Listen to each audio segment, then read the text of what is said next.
Naririnig ng lahat ang malalakas na yabag ni Mariel habang naglalakad papasok sa opisina ng asawa niyang si Damian. Nanginginig ang kanyang mga kamay habang nakahawak sa tungkod. Bulag, ngunit buo ang loob na makiusap. Damian, asawa mo pa rin ako. Huwag mo akong ipagpalit. Pakiusap niya. Natawa ng malakas si Vanessa. Ang kabit, sabay sabing, asawa? Hindi ka na bagay sa kanya. Bulag ka na nga. Inutil ka pa. Ako ang kailangan niya at hindi isang pabigat. Tumayo si Damian. Malamig ang titig. Tama na, Mariel. May desisyon na ako. Ngunit bago niya masabi, biglang napahawak sa tiyan si Mariel.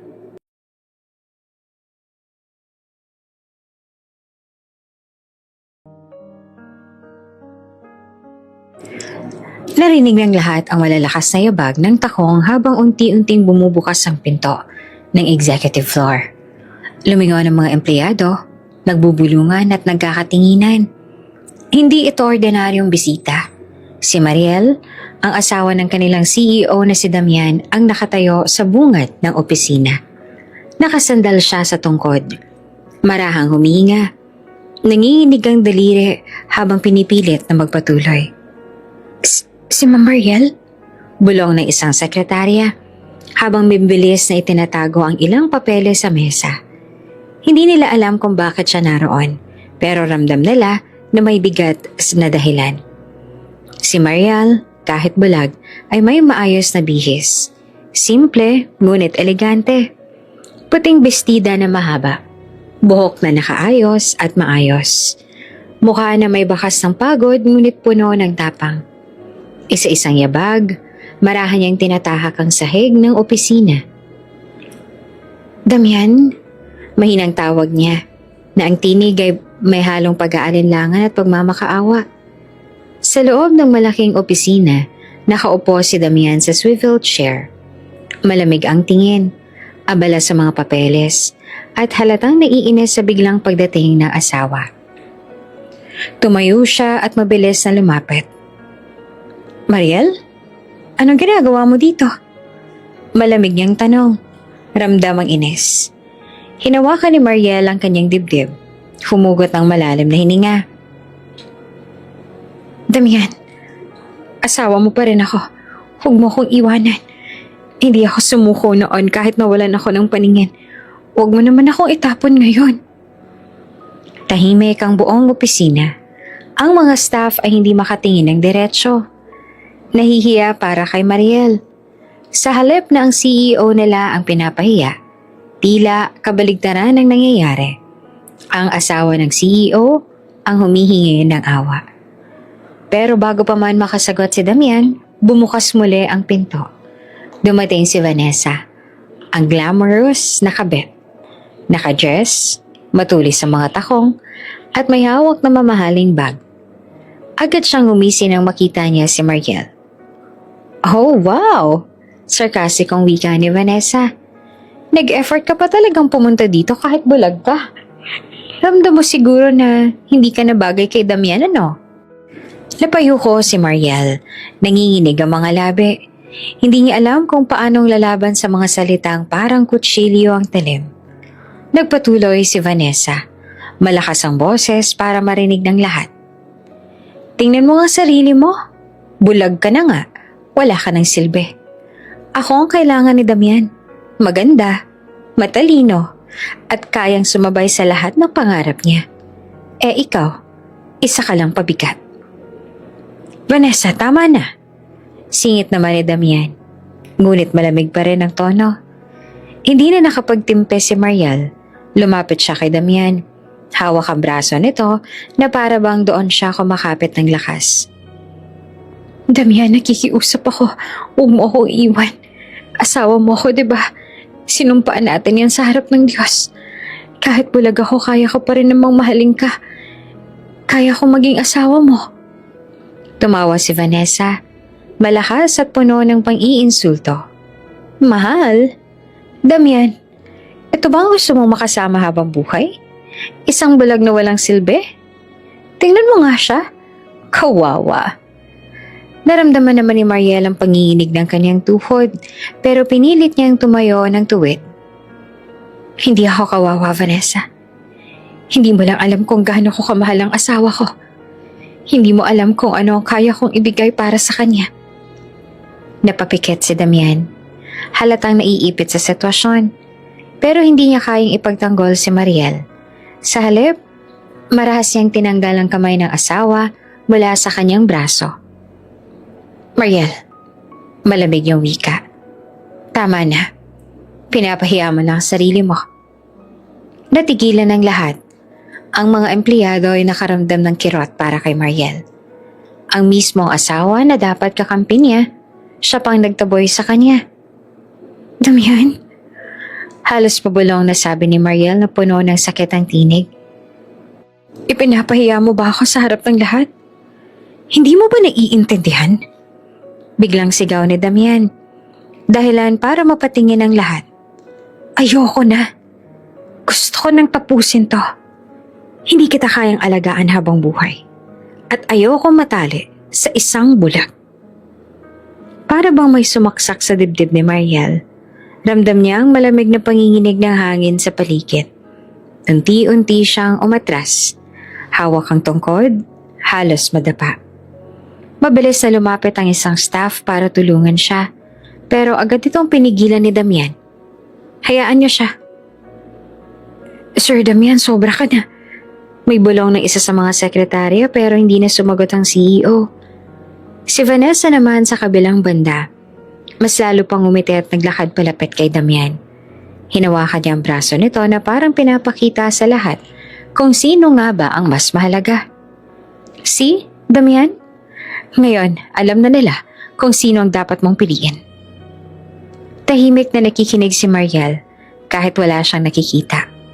Ramdam niya ang bawat galaw at bawat salita. Napayuho siya, pinipigilan ng luha. Ngunit bago siya makalabas ng opisina, huminto siya at humarap muli. Damian, mahina ngunit matatag ang tinig niya. Kahit hindi mo na ako mahalin, asawa mo pa rin ako. At kahit kailan, hindi ko ipagpapalit ang panahong minahal kita. Sana, balang araw, makita mo pa rin ang taong pinakasalan mo at hindi ang taong tinulak mo palayo. Pagkasabi nito ay naglakad siya palabas ng opisina. Pilit na tinatago ang panginginig ng kaniyang mga tuhod. Ang mga empleyado ay tahimik. Parang may bigat sa dibdib.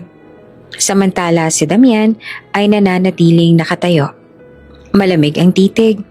Habang si Vanessa ay masayang nakangisi na para bang siya na ang panalo. Ngunit sa loob ng puso ni Mariel, nagsisimula ng mabuo ang sugat na magpapabago sa takbo ng kanilang buhay. Pagdating ni Mariel sa kanilang mansyon, mabigat ang bawat hakbang.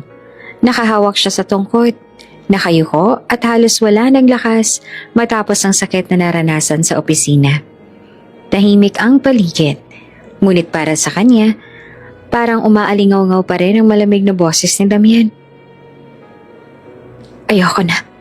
Hindi kita kayang alagaan habang buhay. Ayoko matali sa isang bulag. Paulit-ulit itong tumatama sa kanyang puso. Pagpasok niya sa kwarto, agad niyang isinara ang pinto at humiga sa kama. Niyakap ang unan at doon na siya humagulgol. Ngunit may iniingatan siyang maliit na sikreto. Ang pregnancy test na matagal na niyang nasa kanyang bag. Kanina, bago siya pumunta sa opisina ni Damian, naglakas loob siyang bumili. May nararamdaman kasi siyang kakaiba nitong mga linggo. Madalas siyang mahilo, madaling mapagod, at napansin niya ring iba ang kanyang katawan. Ngayon, hawak niya ang maliit na kahon. Nanginginig ang mga daliri habang binubuksan ito. Paano ko malalaman kung positive o hindi? Kung hindi ko naman nakikita. Bulong niya na halos hindi makapaniwala na nasa ganoong sitwasyon siya. Saglit siyang napahinto. Pagkatapos ay tinawag ang matandang matagal ng kasambahay. Yaya Nena, pwede ka bang pumasok sandali? Mabilis namang bumukas ang pinto at dumating ang matandang yaya. Matagal nang kasama ng pamilya. Si Yaya Nena ay hindi lang kasambahay, kundi parang pangalawa ng ina ni Mariel. Ay ma'am, bakit ho ang lungkot ng boses ninyo? Tanong ni Yaya Nena, sabay lapit sa kama. Napansin niyang namumugto ang mga mata ng amo. Inabot ni Mariel ang pregnancy test sa kanya. Yaya, pakitingnan mo nga. Hindi ko alam kung paano. Kinuha naman ito ni Yaya Nena. Tumingin at halos mabitawan. Nanginig ang kamay habang nakapikit saglit. Ma'am, mahina niyang sabi. 2 pong guhit. Positive, buntis kayo. Para namang huminto ang mundo kay Mariel. Nanlaki ang mga mata niya kahit hindi niya makita ang test. Agad niyang hinawakan ang tiyan. Halos hindi siya makapaniwala. Buntis ako? Mahina niyang bulong. Nanginginig ang boses. Tumango si Yaya Nena. Kahit alam niyang hindi ito nakikita ni Mariel. Opo ma'am, magiging nanay na po kayo. May anak na po kayo ni Sir Damian. Agad na bumuhos ang luha ni Mariel. Yaya, magkakaanak na kami ni Damian. Umupo si Yaya Nena sa tabi niya at agad siyang niyakap. Ma'am, huwag kayong matakot. Ito ng biyaya ng Diyos sa inyo. Isang panibagong dahilan para lumaban. Pero kasabay ng saya, dumaloy din ang takot sa puso ni Mariel. Pero paano ko malaman ni Damian, Yaya? Baka lalo niya akong kamuhian. Kanina sa opisina sinabi niyang pabigat lang ako. Baka pati anak namin isipin niyang pabigat din. Hindi ma'am. Malinaw at mariin ang tinig ni Yaya Nena. Anak niyo po ito. At anak din niya. Walang kasalanan ng bata. Kung ayaw niyang tanggapin, ako mismo ang tatayo sa tabi ninyo. Poprotektahan natin ang sanggol. Mas lalo pang nagpagulhol si Mariel. Yumakap siya ng mahigpit kay Yaya Nena. Parang doon lang siya nakahanap ng lakas. Kinabukasan, maaga siyang nagising. Namamaga pa ang mata sa kaiiyak. Pero pilit niyang inayos ang sarili. Nagsuot siya ng maluwag na bestida. Iniwasan ang mga damit na masisikip para hindi mahalata ang tiyan kahit magsisimula pa lang itong lumaki. Bago siya bumaba, hinawakan niya ang tiyan. Anak, lihim na muna natin ito ha. Hindi pa panahon. Huwag kang mag-aalala. Ilalaban kita. Sa kusina, sinalubong siya ni Yaya Nena. Ma'am, pinagtimpla ko kayo ng gatas. Kailangan niyo ng lakas. Hindi lang para sa inyo, kundi para din sa anak ninyo. Kinuha ni Mariel ang tasa. Ngumiti ng pilit. Salamat, Yaya. Ikaw lang ang kasama ko. Lumapit si Yaya Nena at hinaplos ang buhok ng amo. Hindi kayo nag-iisa, ma'am. Basta hawakan niyo lang ang pananalig. Makakaya niyo to. At huwag kayong matatakot kahit ano pang sabihin ni Sir Damian. Akong kakampi ninyo. Habang umiinom ng gatas, pinilit ni Mariel na maging matatag. Alam niyang mahaba pa ang laban. Pero ngayong may dinadala siyang buhay sa kanyang sinapupunan, alam niyang hindi siya pwedeng sumuko. Sa loob ng library, mag-isa niyang hinaplos ang tiyan. Habang marahang bumubulong. Hindi man ako makita ng asawa ko. Ikaw ang makikita ko mula ngayon. Ikaw ang magiging lakas ko. Ikaw ang dahilan para bumangon. At sa unang pagkakataon, matapos ang lahat ng sakit, isang maliit na ngiti ang sumilay sa labi ni Mariel. Mabigat ang simula ng linggo sa opisina ng kumpanya ni Damian. Kaharap niya ang mga papeles. Ngunit imbes na tumutok, paulit-ulit na sumasagi sa isip niya ang eksena kahapon sa harap ng staff. Kung paanong dumating si Mariel, umiiyak at nagmamakaawa. At kung paano niya itong ipinahiya. Hindi pa man tuluyang natatanggal ang alaala, agad na pumasok si Vanessa sa opisina. Nakasuot ng pulang corporate dress. Kumpiyansa sa bawat galaw. May dala siyang mga folder at nakangiti ng mapanukso. Damian, love? Malambing niya habang inalalapag ang mga folder. May ilang reports ako dito pero hindi lang business ang dapat mong pagtuunan ng pansin. May mas malaking problema ka. Napangitingin naman si Damian. Kita ang ines sa tono ng babae. Ano na naman, Vanessa? Lumapit si Vanessa at umupo sa gilid ng mesa. It's about Mariel. I know na mahalaga siya sa'yo, dati. Pero Damian, hindi na siya bagay sa'yo. Nakikita mo naman 'di ba, pabigat lang siya. Bulag at walang magagawa, puro lang drama. Napabuntong hininga naman si Damian. Tigilan mo na nga, Vanessa. Asawa ko pa rin siya. Ngumisi ang babae, halatang may plano. Asawa nga, pero tingnan mo to. Binuksan niya ang folder. Doon ay may mga litrato ni Mariel na inedit niya. Mukhang lasing. Mukhang nagwawala habang hawak ang tungkod. At may kasama pang forged statements na nagsasabing nagsimula nang magkaroon ng depression si Mariel at delikado siyang makasama. Nag-init ang mukha ni Damian. Ano to? Proof, sagot ni Vanessa na nakataas ang kilay. Proof na hindi siya stable. Damian, CEO ka ng malaking kumpanya. Ano mangyayari sa reputasyon mo kung lalabas na ang asawa mo ay pabigat na hindi mo kayang alagaan ang sarili mong kumpanya? Do you want your investors to start questioning your leadership? Tahimik si Damian. Sa loob-loob niya, may kirot pa rin para kay Mariel. Ngunit totoo rin ang takot niya. Ang imahe, ang respeto ng board, ang kumpiyansa ng shareholders. Lumapit si Vanessa. Inilapit ang mukha sa kanya. There's an easy way out. Annulment. Lagdaan mo na lang to. Inabot niya ang isang envelope na naglalaman ng annulment papers. Mabilis lang. Ako nang bahala sa publicity. At ikaw, magiging malaya ka na. Kinuha naman ni Damian ang sobre, ngunit hindi niya agad binuksan. Tumitig siya sa bintana ng opisina. Tahimik na nag-isip. Sa isang bahagi ng kanyang puso, naroon ang alaala ng mga araw na puno ng tawanan nila ni Mariel bago pa siya mawala ng paningin. Ang mga gabing tahimik, ngunit masaya. Simpleng hapunan, kwentuhan sa sala. Pero mas malakas ang tinig ni Vanessa. Damian, hindi ka pa napapagod? Sa tuwing umuwi ka, nakikita mo lang siya. Walang silbi. Gusto mo ba talagang ituring kang alipin ng isang bulag habang buhay? Nanikip ang dibdib ni Damian. Hindi mo alam ang lahat, Vanessa. Mahina niyang sagot. Ngumisi naman ang babae at inilapit ang kamay sa kanya.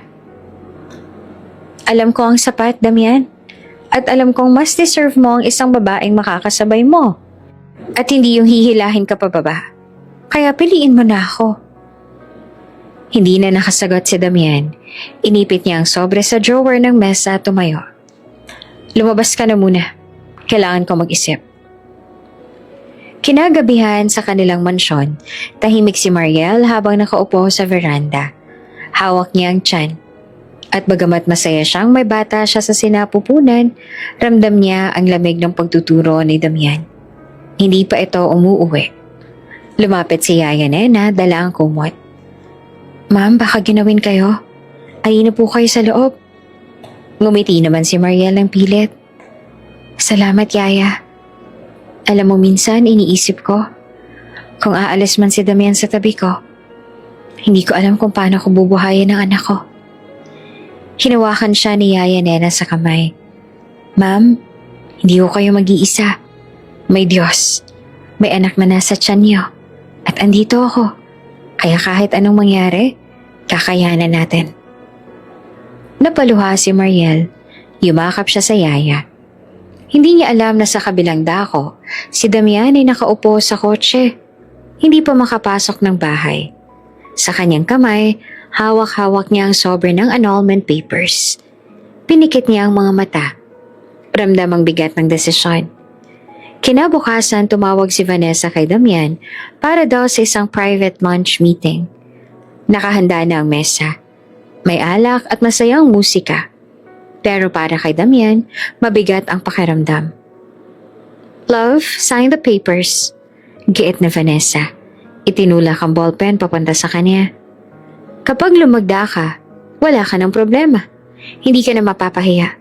And finally, you'll be free. Tinitigan ni Damian ang dokumento. Isang tanong ang pumasok sa isip niya.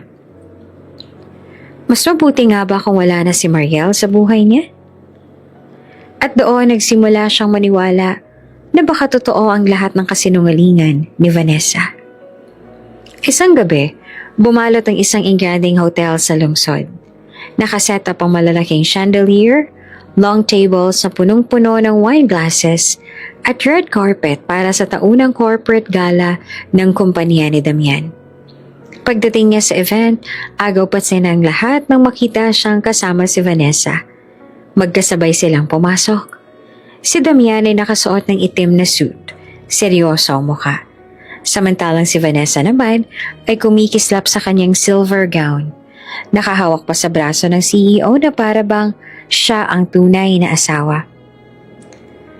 Ladies and gentlemen, our CEO, Mr. Damian Herrera, with his lovely partner.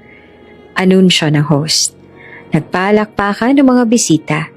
Si Vanessa ay ngumiti ng malawak. Proud na proud sa atensyon.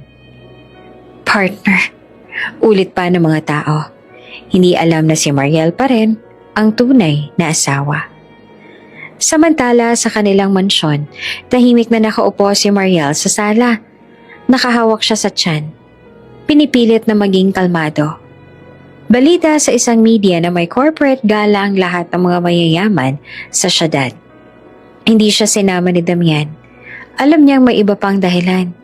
Hindi niya na kailangang makita. Ramdam niya na si Vanessa ang isinama. Lumapit naman si Yaya Nena na may dalang gatas.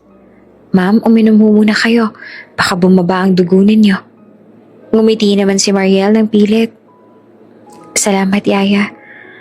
Alam ko, andun si Damian. Kasama siya. Tahimik si Yaya Nena. Hindi alam kung paanong palalakasin ang loob ng amo. Pero bago pa siya makasagot, narinig nila ang dalawang kasambahay na nag-uusap sa kusina. Uy, sabi ng isa sa staff sa opisina, ikakasal na raw si Sir Damian at sino ba yun? Yung Vanessa ba yun? Bulong ng isa. Oo nga, kaya siguro hindi na halos umuwi dito si Sir. Kawawa naman si Ma'am Mariel. Parang binuhusan ng malamig na tubig si Mariel. Tumigil ang kanyang paghinga saglit. Bago, tuloy ang pumatak ang luha sa kanyang pisngi. Pinilit niyang bumangon, kahit nanginginig ang tuhod. Yaya, mahina niyang tawag. Narinig mo ba yun? Magpapakasal si Damian kay Vanessa. Ma'am, chismis lang po yun. Agad na sagot naman ni Yaya Nena, sinubukang itanggi. Pero alam niyang totoo ang naririnig. Hindi, Yaya. Totoo yun. Ramdam ko. Hinawakan ni Mariel ang tiyan niya. At kung totoo, paano na kami ngayon ng anak ko? Paano kung tuluyan niya na ako itapon? Niyakap siya ni Yaya Nena, mahigpit. Huwag niyo pong isipin yan. Ang mahalaga, ligtas kayo at ang anak ninyo.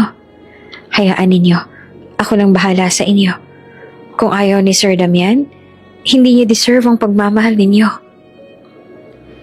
Ngunit kahit anong pag-alo, ramdam ni Mariel ang matinding sakit. Hindi siya galit kay Vanessa sa mga sandaling iyon, kundi sa sarili. Pakiramdam niya, wala siyang halaga bilang asawa. Samantala sa event, habang tumatagal ang gabi, mas dumidikit si Vanessa kay Damian. Love, bulong nito habang nakangiti sa mga bisitang nakatingin sa kanila. This is how it should be. Just the two of us. Hindi ba mas masarap sa pakiramdam? Hindi na sumagot si Damian, pero hindi niya rin iniwas ang kamay na biglang hinawakan ni Vanessa.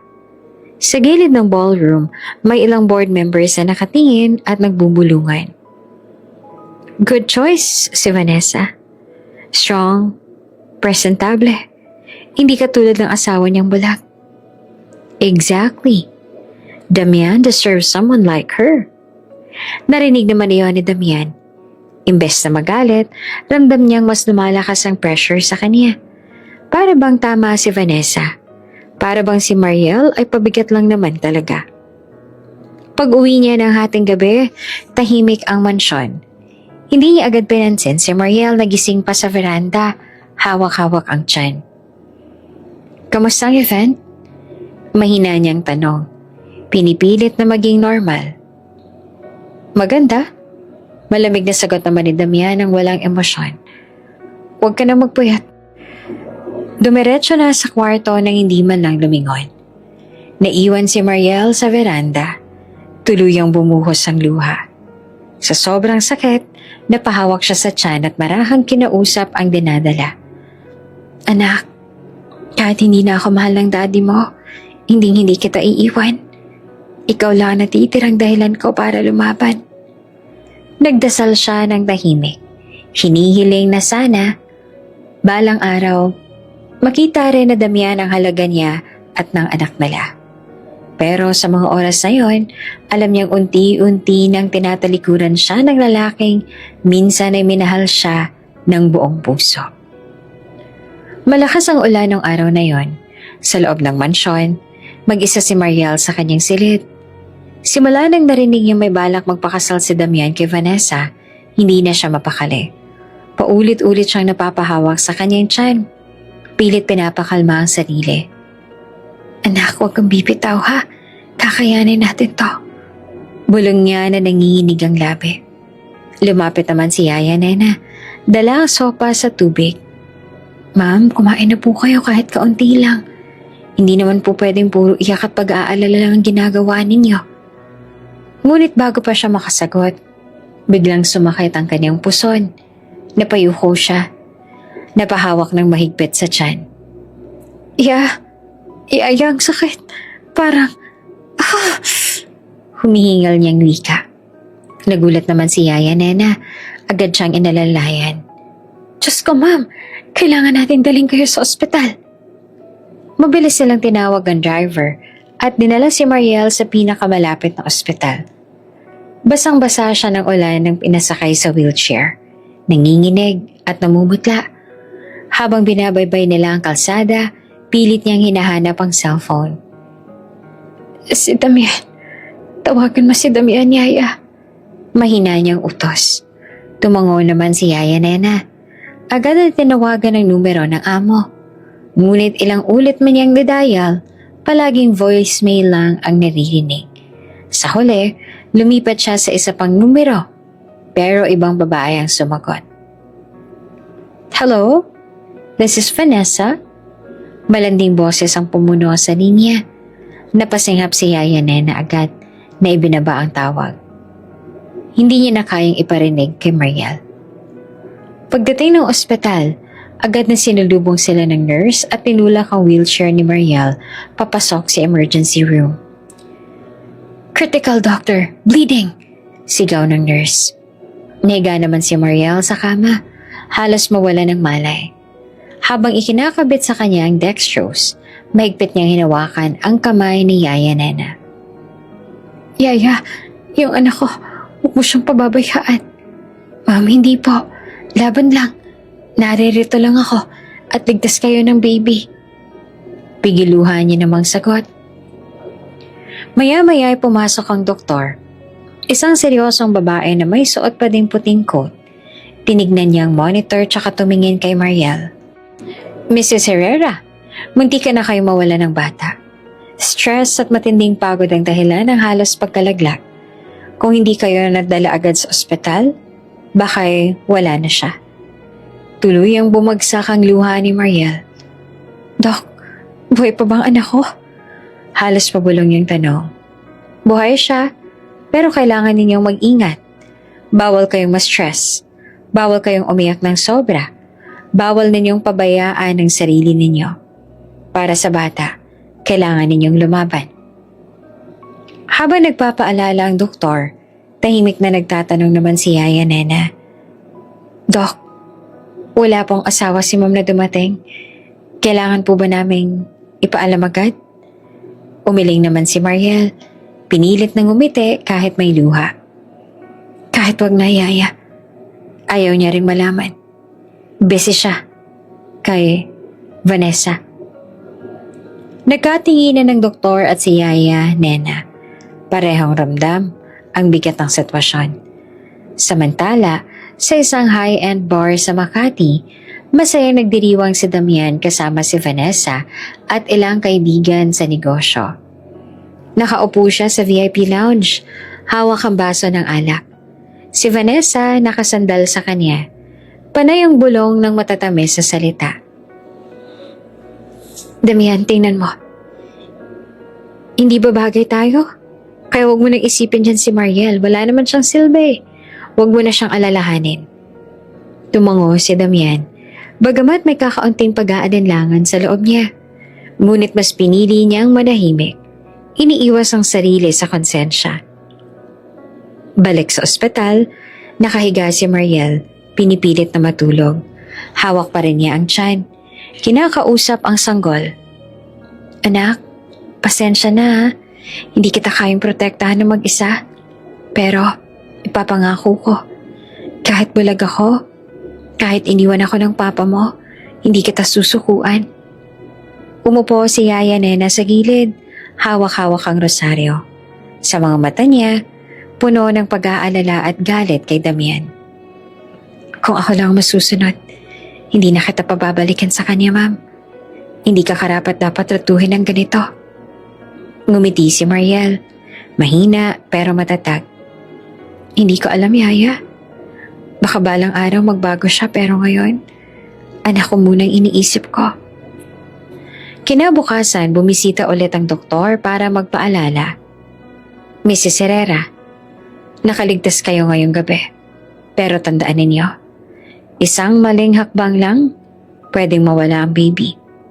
Kaya kung may nagpapahirap sa inyo, umiwas muna kayo. Kaligtasan ninyo at ng anak ninyo ang mas mahalaga.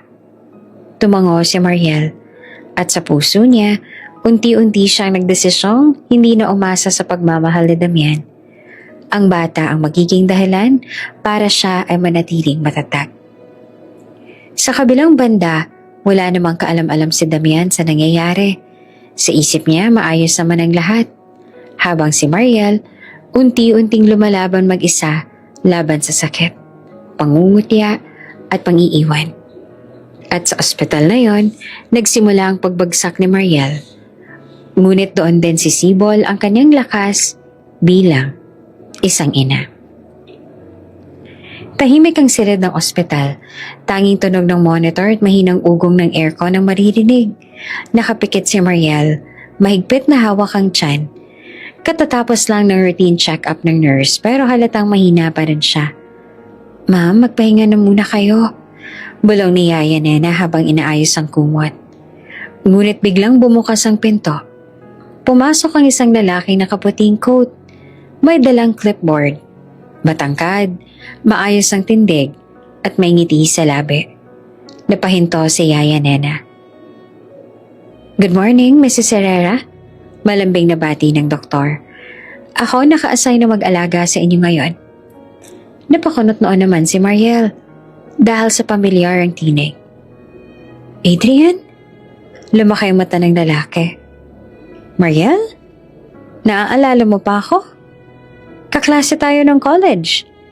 Ikaw yung laging top sa literature class, hindi ba? Napatigil si Mariel. Biglang sumariwa ang alaala ng isang binatang laging nag-aalok ng tulong tuwing hirap siya sa research noon. Unti-unting ngumiti si Mariel. Adrian, ikaw na ba yan? Tumango ang doktor at masaya. Ako nga. Hindi ko akalain na ikaw pala ang pasyente ko. Mariel, ang dami nang nagbago pero ikaw pa rin yung babaeng matatag na kilala ko noon. Sa mga sumunod na araw naging madalas ang pagdalaw ni Adrian sa silid, hindi lang bilang doktor kundi bilang kaibigan na muling bumalik sa buhay ni Mariel. Siya ay nagche-check ng vitals, nag-aalok ng mga prutas, at minsan ay nagdadala pa ng libro na may audio version para kay Mariel. Alam mo ba?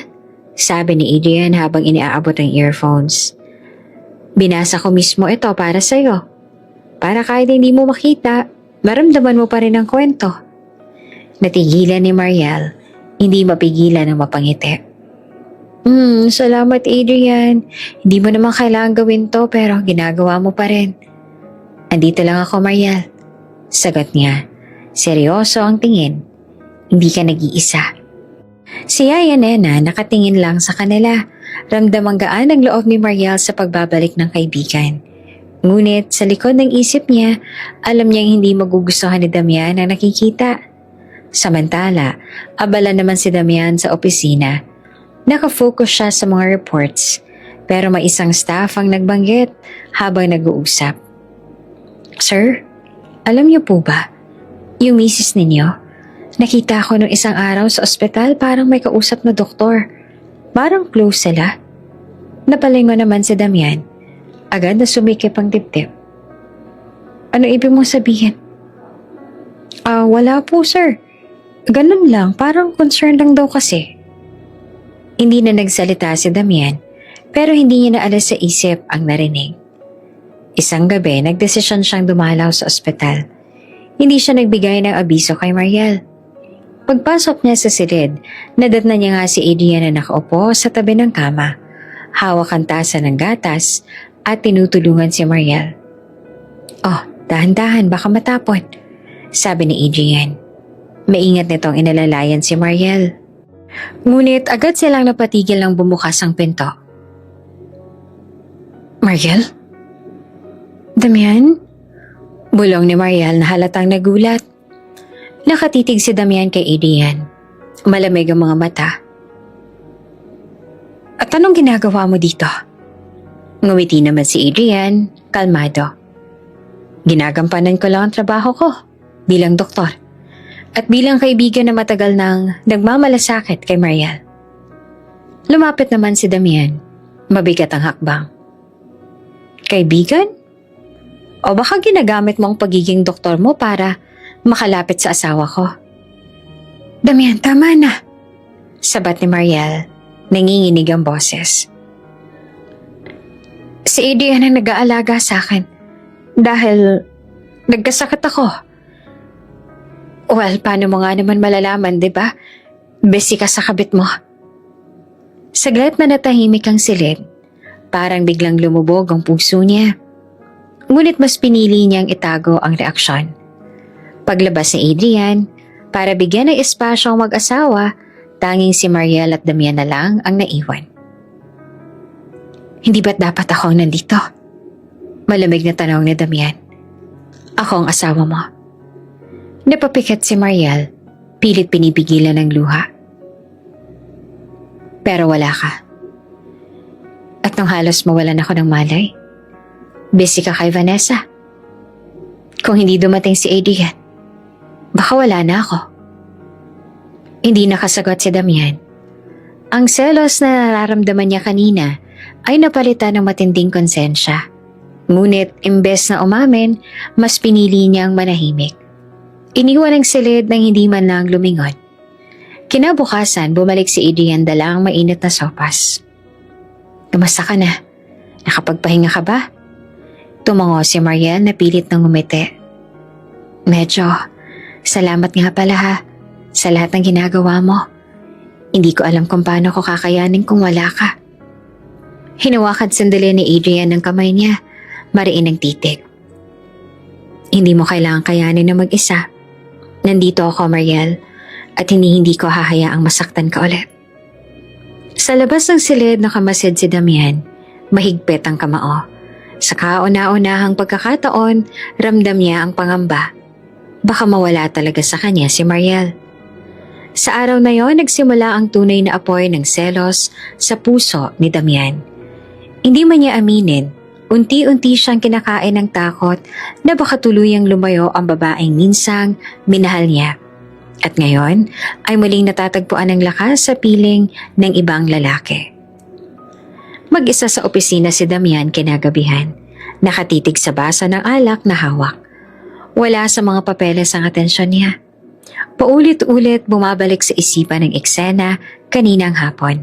Si Adrian, nakaupo sa tabi ni Mariel, pinapainom ito ng gamot habang magaan ang tawanan nila. Hindi man niya aminin, may kurot sa dibdib. Selos ba ito o takot? Hindi niya maintindihan. Pero malinaw sa kanya, matagal niya nang tinuring si Mariel na pabigat. Ngunit Bakit ngayong may ibang umaalalay dito? Biglang gumuguhit ang kaba sa puso niya. Hindi pwedeng ganon. Bulong niya sa sarili. Si Adrian, wala siyang karapatang agawan si Mariel sa akin. Asawa ko pa rin siya. Ngunit kasabay ng selos ay may tinig na bumubulong. At ikaw, Damian? Ano bang ginagawa mo sa asawa mo?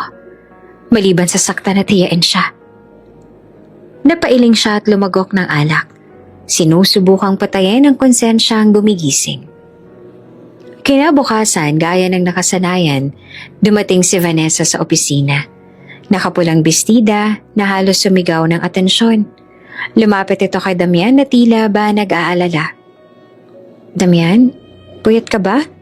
Parang hindi ka nakatulog ah. Malambing nitong tanong habang inilalagay ang kamay sa balikat niya. Wala to.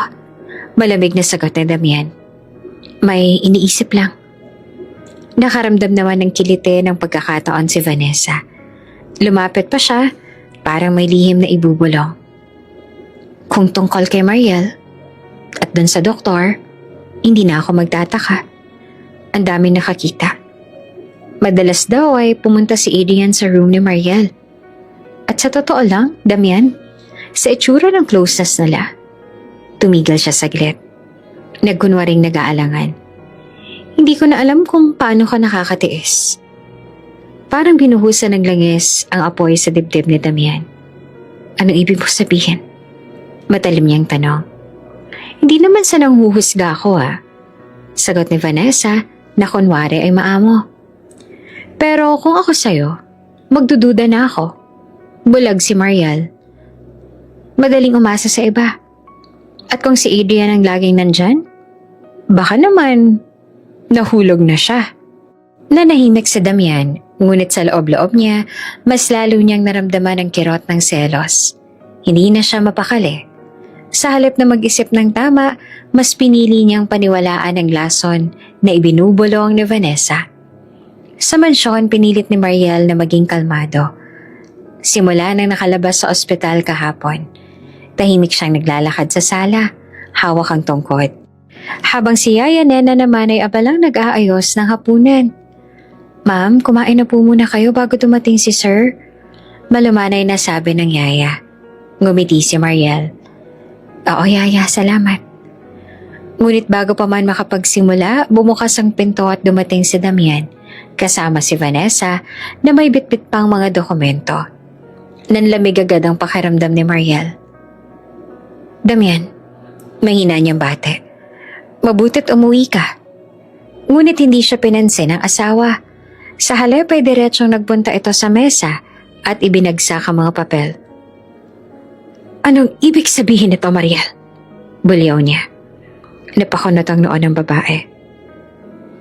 Anong ibig mo sabihin? Lumapit si Vanessa at halatang gustong magpasikat. Damian, baka hindi na siya umamin. Pero lahat ng mga tao ay pinag-uusapan siya. Ikaw lang ang bulag sa totoo lang, ha? Wala akong ginagawang masama. Napaiyak pa si Mariel. Pilit na hinahanap ang mukha ng asawa. Si Adrian, kaibigan ko siya.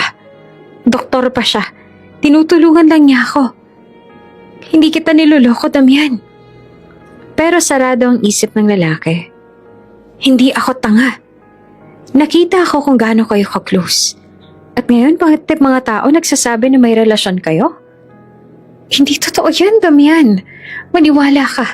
Wala akong ibang minahal kundi ikaw. Ngunit tila bingi si Damian sa lahat ng pakiusap. Nilapitan niya si Mariel at mariing tinig ang binitiwan. Simula ngayon, wala ka ng lugar dito. Lumayas ka sa mansyon na to. Damian, halos matigok ang boses ni Mariel. Asawa mo ako. Paano mo nasasabi yan sa harap ng ibang tao? Sumabat si Vanessa, nakangising tila nagtagumpay. Tama si Damian. Wala kang karapatan. Mas mabuti pang umalis ka na bago pa lumala.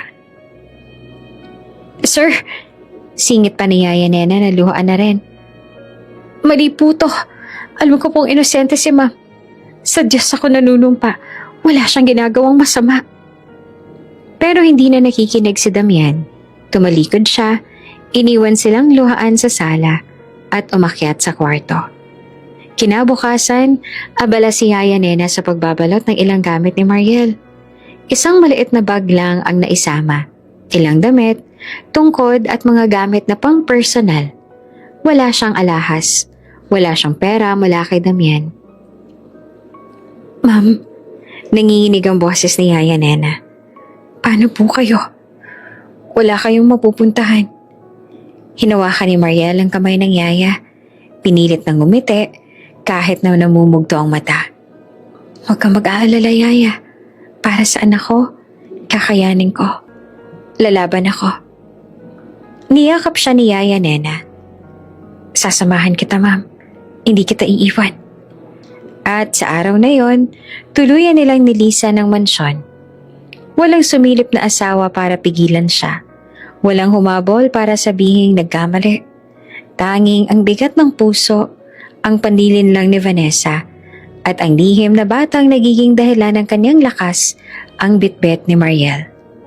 Habang papalayo ang sasakyang sinakyan nila, tumingin si Mariel sa bintana. Kahit wala na siya nakikita, sa dibdib niya ay isang pangako. Darating ang araw, Damian. Malalaman mo ang totoo. At sana, hindi pa huli ang lahat. Pagkalipas ng ilang araw mula nang umalis si Mariel sa mansyon, natagpuan niya ang sarili sa isang maliit na inuupahang kwarto kasama si Yaya Nena. Walang marangyang kasangkapan, walang luho, pero para kay Mariel, sapat na. Malaya siya sa mga sigaw at pandalait. Kahit kapalit nito ay kawalan ng kasiguraduhan sa kinabukasan. Isang gabi, habang nakahiga siya at iniisip kung paano magsisimulang muli, nagtanong si Yaya Nena. Ma'am, ano pong plano natin? Hindi pwedeng araw-araw na lang tayong ganito. Napabuntong hininga naman si Mariel. Hindi ko alam, Yaya. Pero alam kong kailangan kong bumangon. Hindi lang para sa sarili ko, kundi para sa anak ko. Hinaplos niya ang kaniyang tiyan at ngumiti ng kaunti. Makalipas ang ilang linggo, nakatanggap si Mariel ng imbitasyon mula sa isang foundation na tumutulong sa mga taong may kapansanan. Nalaman nilang siya'y bulag at dating guro sa musika at inimbitahan siyang dumalo sa isang programa. Sa unang pagbisita niya, ramdam ni Mariel ang kaba. Pinilit niyang maging matatag habang inaakay siya ni Yaya Nena papasok sa gusali. Naroon ang mga batang may iba't ibang kapansanan. May naka-wheelchair, may bingi, may pilay. Sa kabila ng kanilang mga limitasyon, maririnig ang masayang tawanan at palakpakan. Welcome, Miss Mariel! Bati ng isang staff na babae. Narinig namin ang tungkol sa inyo. Kung nais nyo, pwede kayong maging volunteer teacher dito. Nanlaki ang mga mata ni Mariel. Halos hindi siya makapaniwala. Ako? Pero paano? Wala na akong paningin. Ngumiti ang staff. Hindi hadlang yon, ma'am. Ang kailangan lang ng mga bata ay gabay, inspirasyon at taong makakaintindi sa kanila. At nakikita namin sa inyo yon. Napaluha pa si Mariel sa sobrang tuwa. Sa unang pagkakataon, matapos ang lahat ng sakit, may taong naniwala ulit sa kanya. Nagsimula siyang magturo ng simpleng musika at kanta sa mga bata. Bagamat hindi niya nakikita ang kanilang mga mukha, ramdam niya ang saya sa kanilang tinig. Teacher, pakinggan mo! Sigaw ng isang batang lalaki habang tinutugtog ang maliit na tambol. Ang galing mo, Mateo! Nakangiting sagot ni Mariel. Tuloy mo lang yan. Ang musika ay para sa lahat. Hindi lang para sa may kompletong mata o tenga. Mula noon, naging paborito si Mariel ng mga bata. Tinatawag nila siyang Teacher M. At laging excited sa tuwing papasok siya. Hindi lamang siya nagturo ng musika, kundi naging takbuhan din ng mga bata sa tuwing may lungkot o takot. Habang tumatagal, hindi lang sa mga bata siya naging inspirasyon, kundi pati na rin sa ibang volunteer at magulang ng mga bata. May mga lumalapit sa kanya at nagsasabing, kung kaya mo, Mariel, Kaya rin namin. Salamat sa lakas ng loob na pinapakita mo. Ngunit kahit abala siya sa bagong mundo, hindi niya tuluyang matakasan ang alaala ni Damian. Sa gabi, kapag mag-isa na siya, bumabalik sa isip niya ang mga araw na magkasama pa sila. Yung mga sandaling may lambing, bago tuluyang lamunin ang galit at pagkukulang ang kanilang pagsasama. Minsan, hinahaplos niya ang kanyang tiyan at bumubulong. Anak, sana balang araw, maramdaman ng tatay mo na ikaw ay isang biyaya at hindi isang pagkakamali. Dumating ang isang espesyal na araw sa foundation, ang Talent Day, kung saan ipapakita ng mga bata ang kanilang natutunan. Pinakiusapan ni Mariel ang staff na magtanghal kasama ng mga bata. Kinabahan siya pero pumayag. Sa araw ng programa, puno ang maliit na hall. Naroon ang mga magulang, donors at volunteers. Tinawag ang grupo ni Mariel. Habang hawak niya ang mikropono, nagsimula siyang umawit ng isang simpleng kanta ng pag-asa. Sinabayan siya ng mga bata gamit ang tambol, gitara at palakpak. Habang tumutugtog, ramdam ni Mariel ang kakaibang kalayaan. Hindi niya nakikita ang mga ngiti ng bata, pero ramdam niya ang tibok ng kanilang puso. At iyon ang sapat. Pagkatapos ng pagtatanghal, umalingaw-ngaw ang palakpakan sa buong hall. May mga magulang na lumapit kay Mariel at nagsabing, "Salamat. Ikaw ang nagbigay ng lakas sa mga anak namin." Hindi niya mapigilan ang luha. Sa wakas, may dahilan siyang muling ngumiti. May silbi pa pala siya, kahit iniwan at tinakwil ng taong pinakamahalaga sa kanya noon. Pag-uwi nila ni Yaya Nena, napatingin siya sa langit. Bagamat wala siyang nakikita, sa puso niya, ramdam niyang may bagong liwanag na sumisikat. "Yaya, siguro ito ng bagong simula ko." Mahina niyang sabi. Ngumiti si Yaya Nena. Pinisil ang kanyang kamay. "Oo ma'am, at sigurado ako, darating ang araw, makikita ni Sir Damian kung anong klaseng babaeng pinakawalan niya." Napangiti naman si Mariel kahit may luha. "Hindi ko alam kung kaya ko pa ba siyang patawarin, Yaya. Pero ang alam ko, kaya ko mabuhay. Kaya kong lumaban para sa sarili ko at para sa anak ko." At doon nagsimula ang panibagong kabanata sa kanyang buhay. Hindi na bilang isang babaeng iniwan at sinaraan, kundi bilang isang ina at inspirasyong bumabangon mula sa pagkawasak. Mula nang tuluyang mapalaya si Mariel sa mansyon, naging mas lantaran ang relasyon ni Damian at Vanessa. Sa mga business events, hawak kamay silang dumadalo, parang walang tinatago. Para kay Vanessa, iyon ang tagumpay na matagal niyang inaasam. Ang mailantad sa lahat na siya ang bagong kasama ng makapangyarihang CEO. Ngunit ang pinagmamalaking tagumpay ay mabilis na nagbago ng direksyon. Isang umaga, pagising ni Damian, agad siyang sinalubong ng tawag mula sa kanyang sekretarya. "Sir, kailangan niyo pong buksan ng TV at yung balita. Lahat ng news outlet, pinag-uusapan kayo." Agad niyang kinuha ang remote at binuksan ng TV. Sa screen, malinaw na nakapaskel ang litrato niya at ni Vanessa. Magkahawak kamay, magkahalikan pa habang papasok sa isang hotel. May nakalagay pang headline, "CEO Damian Cruz may relasyon sa sekretarya habang kasal pa." Nabagsak ang remote mula sa kanyang kamay. Damn it! Sa tabi niya ay nakangiti si Vanessa. Tila walang pakialam. "Relax, Damian. Ano bang problema? Everyone does it. Tsaka, mas maganda nga eh. At least, alam na ng lahat na ako ang kasama mo." "Vanessa?" Sigaw niya. "Hindi mo ba naiintindihan? Hindi lang pangalan ko ang nakataya dito. Kumpanya ko rin." Sa loob ng ilang oras, kumalat ang balita sa social media. Trending ang pangalan niya. Pero hindi dahil sa mga negosyo o achievements. Puro panlalait at galit ng netizens ang bumungad. Nakakahiya. CEO pero cheater? Kawawa naman yung asawa niya. Ganito bang imahe ng kumpanya nila? At hindi nagtagal, pati ang mga investors ay nagsimula ng magduda. Kinabukasan, dumalo si Damian sa board meeting. Oops! May break muna. Gusto mo bang ma-shoutout dito sa channel ni Ate Jane? Mag-comment lang ng lesson you learned from the latest story uploaded. Dahil pipili kami ng isang best comment of the day para i-shoutout sa susunod na upload. Kaya huwag kalimutang mag-iwan ng lesson you learned after you watch this video. Maraming salamat! Shoutout nga pala kina Sabrina Paran from Kuwait at Propeta Makisak from California, USA. Sa ating mga taga-subaybay, paki-comment naman po kung taga saan kayo para alam ko kung hanggang saan umaabot ang mga kwento ni Ate Jane at para ma-shoutout ko kayo sa mga susunod pa nating mga kwento.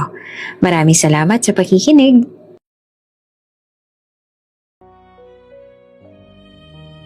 Pagpasok pa lang niya sa conference room, ramdam niya na ang malamig na titig ng mga directors.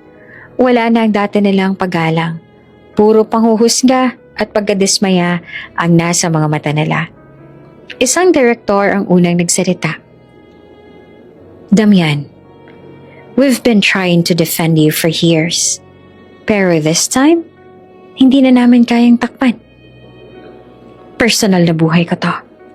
Mariin niya namang sagot. Wala itong kinalaman sa operasyon ng kumpanya. Napailing pa ang isa pa. Mali ka. Kapag CEO ka, lahat ng kilos mo may epekto. Ngayon, halos lahat ng kalahati ng investors natin ay nag-pull out. Nawalan sila ng tiwala, hindi lamang sa'yo, kundi sa buong kumpanya. Nabigla siya. What? Ipinakita sa kanyang report, listahan ng mga investors na umatras. Milyong-milyong halaga ang nalugi sa isang iglap. Pagbalik niya sa opisina, hindi na siya sinalubong ng mga empleyado kagaya ng dati.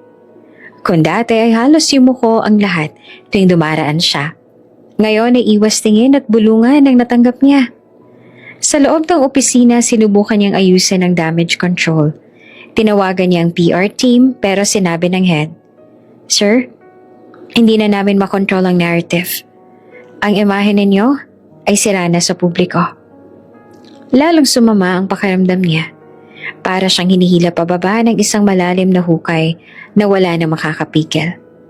Samantala si Vanessa, imbes na mag-alala, ay mas lalo pang naging demanding. Damian, aniya habang nagkakape sa loob ng opisina nito. Siguro it's time na magpakasal na tayo para matapos ang lahat ng usap-usapan. Napakunot ang noon ni Damian. Vanessa, hindi to tungkol sa kasal. Hindi mo ba nakikita? Nasisira na ang lahat ng pinaghirapan ko. Ngumisi si Vanessa. Hindi man lang nagpakita ng simpatsya. Kung talagang nasisira na, baka kailangan mo ako para bumuo ulit. At kung ako ang pipiliin mo ng buo, siguradong may mga investors na papasok. May mga kilala ko. Pero sa isip na Damian, unti-unti siya nagigising. Nagsisimulang pumasok ang tanong. Ito ba talaga babaeng dapat niyang ipaglaban? Pag-uwi niya sa mansyon kinagabihan, wala na ang dating katahimikan. May mga reporter sa labas, nag-aabang, sumisigaw sila ng mga tanong. Mr. Herrera, hiwalay na ba kayo sa asawa ninyo? Totoo bang iniwan mo ang asawa mo dahil sa kabit? May plano ho ba kayo mag-resign bilang CEO?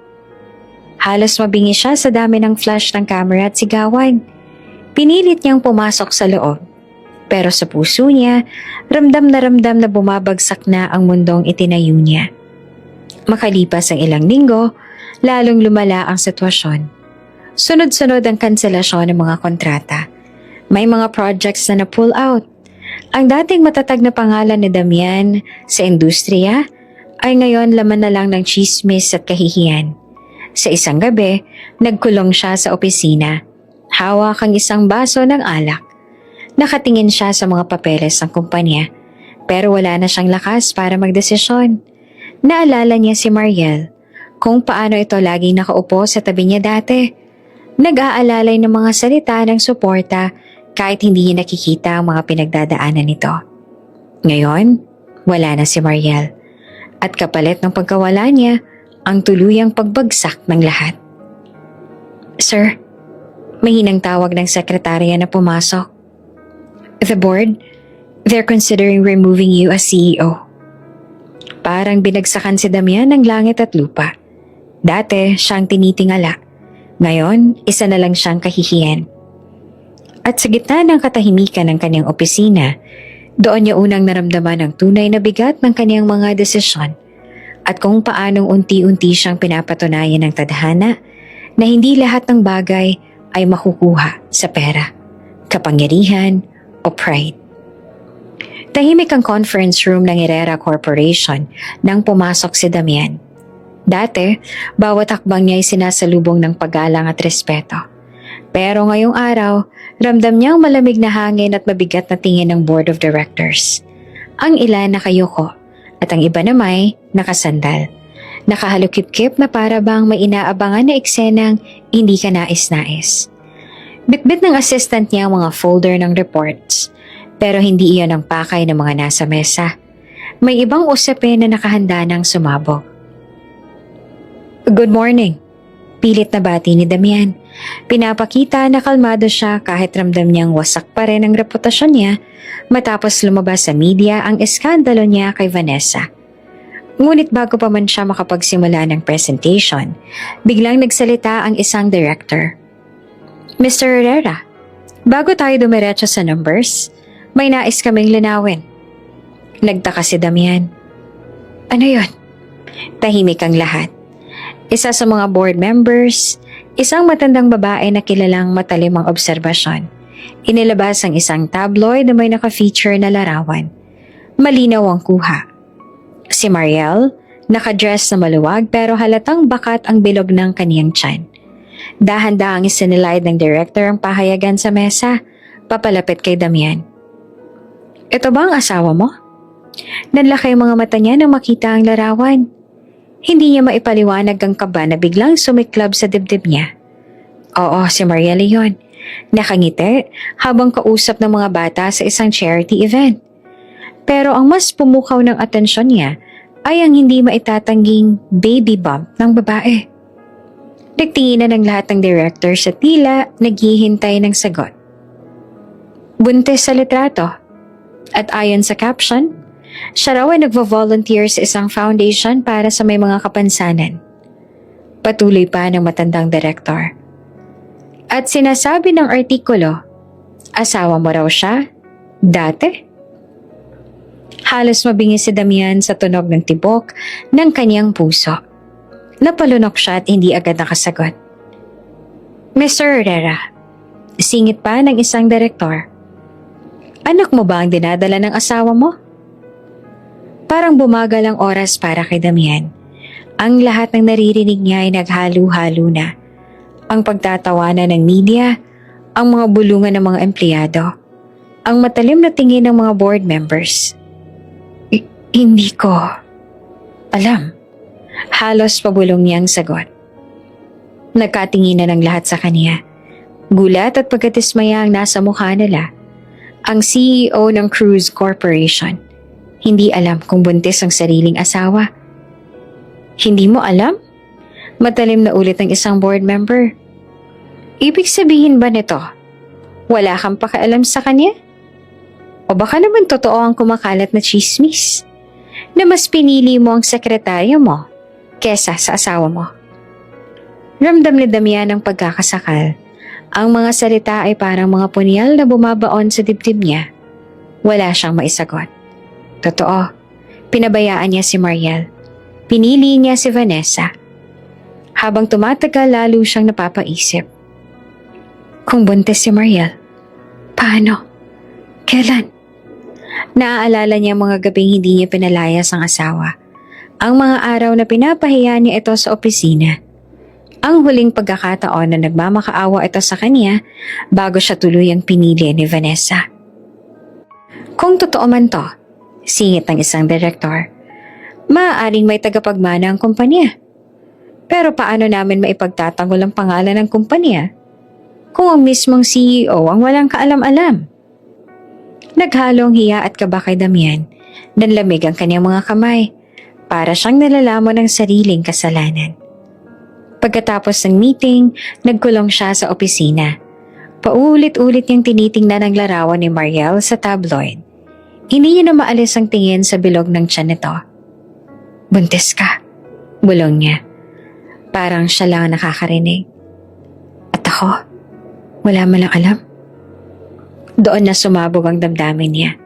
Tinamaan siya ng mabigat ng lahat. Kung paano niya ipinagtubuyan si Mariel, kung paano niya pinili ang kasinungalingan ni Vanessa, at kung paano ngayon, sa gitna ng pagbagsak niya, sa kanya natuklasang may isang buhay na dala ang babaeng minsang minahal niya. Hindi nagtagal, kumalat ang balita. Lahat ng media outlets pinagtatalunan ng litrato ni Mariel. Bulag na asawa ni CEO Damian, buntis. Kaninong dinadala ng misis? Pamilya ba o kabet ang pipiliin ni Damian? Habang mas lumalala ang ingay, lalo siyang nababaliw sa tanong, hindi ba't siya lang naging lalaki sa buhay ni Mariel? Kung ganon, ibig sabihin, siya ang ama. Ngunit bakit hindi sinabi ni Mariel? Bakit itinago ito sa kanya? Ang alaala ng huling pag-uusap na lang bumalik, ang mga luhang tumulo sa pisngi ni Mariel habang pinapalayas niya ito. Ngayon, may kasagutan kung bakit hindi ito lumaban. Hindi lang siya nag-iisa. May batang nakataya. Gabi na nang dumating si Vanessa sa opisina, dala ang paboritong alak ni Damian. "Hey," malambing nitong bate. "Huwag mo nang intindihin yung issue. Kung totoo man nabuntis siya, baka kay Adrian yun. Chismis lang yan." Pero hindi na naniwala si Damian. May kung anong kirot sa puso niya na nagsasabing mali ang mga sinabi ni Vanessa. "Umalis ka, Vanessa." Malamig yung sagot. Nagtaka naman ng babae. "Wait, what, Damian?" "Umalis ka na. Please." Sa unang pagkakataon, hindi niya pinakinggan ang kasintahan. Sa unang pagkakataon, pinili niyang paniwalaan ang posibilidad na si Mariel at ang batang nasa sinapupunan nito ay kanya. Kinagabihan mag-isa siyang nakaupo sa mansyon. Tahimik, walang kamera, walang investors, walang staff. Hawak niya ang tabloid na may larawan ni Mariel. At doon, isang pangungusap lang ang paulit-ulit niyang binibigkas. Habang tumutulo ang mga luwang matagal niya nang pinipigilan. "Anak ko ba yan?" Magarang mga chandelier ang nakasabit sa kisame ng hotel ballroom. Kumakalat ang tunog ng mga violin habang isa-isang pumapasok ang mga panauhin. Mga kilalang negosyante, philanthropists at ilang media partners ang naroon para sa taunang charity event ng foundation na sumusuporta sa may kapansanan.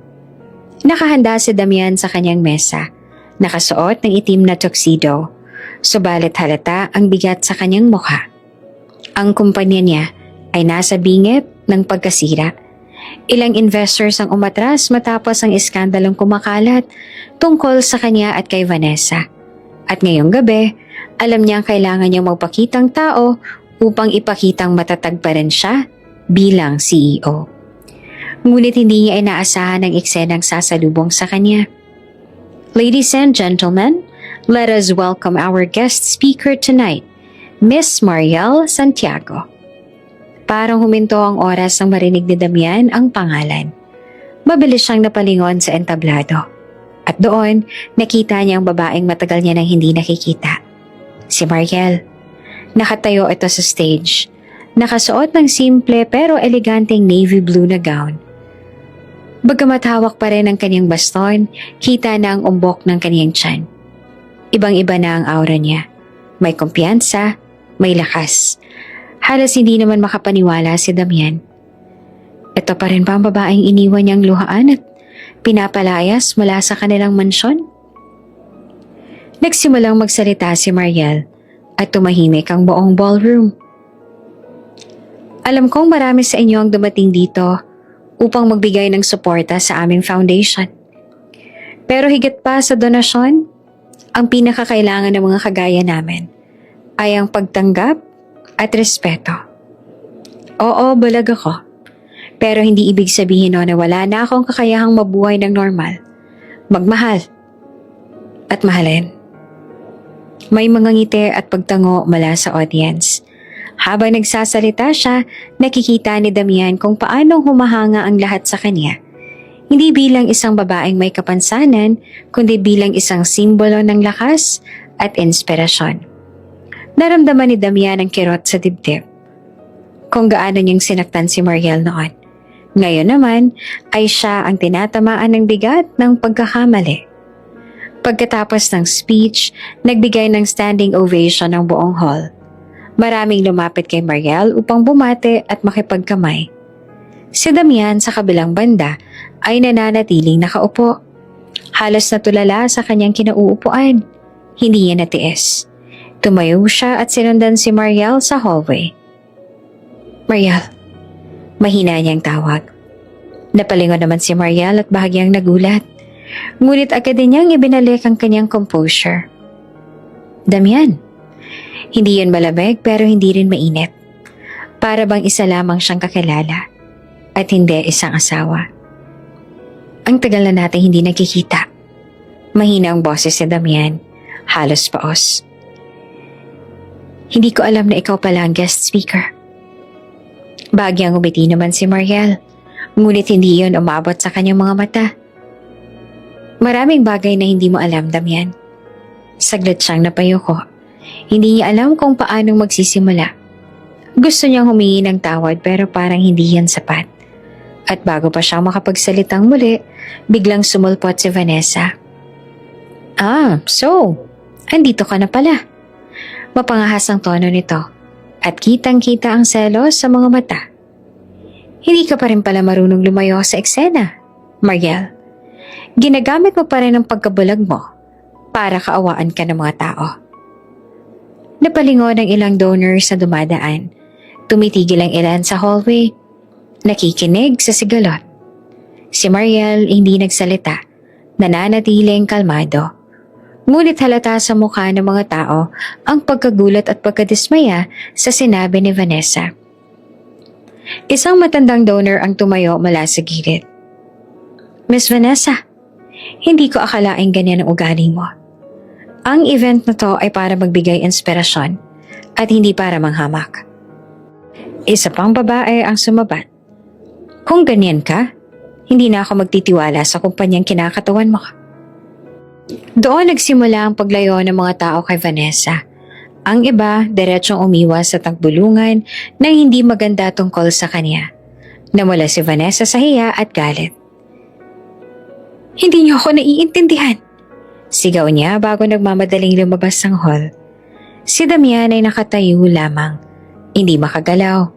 Sa unang pagkakataon, wala siyang magawa kundi pumanig kay Mariel.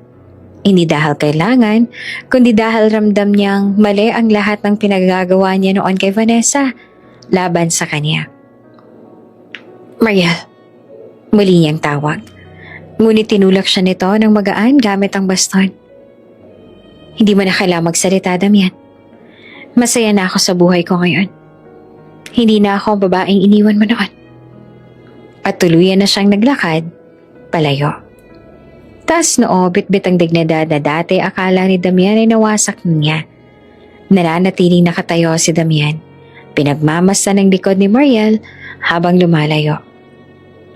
Sa kanyang isip, isang tanong ang paulit-ulit. Paano ko nagawang saktan ng babaeng to? At ang anak namin? Habang tumutugtog muli ang mga violin sa loob ng hall, doon niya unang naramdaman ang tunay na bigat ng pagsisisi at ang unti-unting pagbabalik ng damdaming matagal niya nang tinatago. Tahimik ang opisina ni Damian kinabukasan.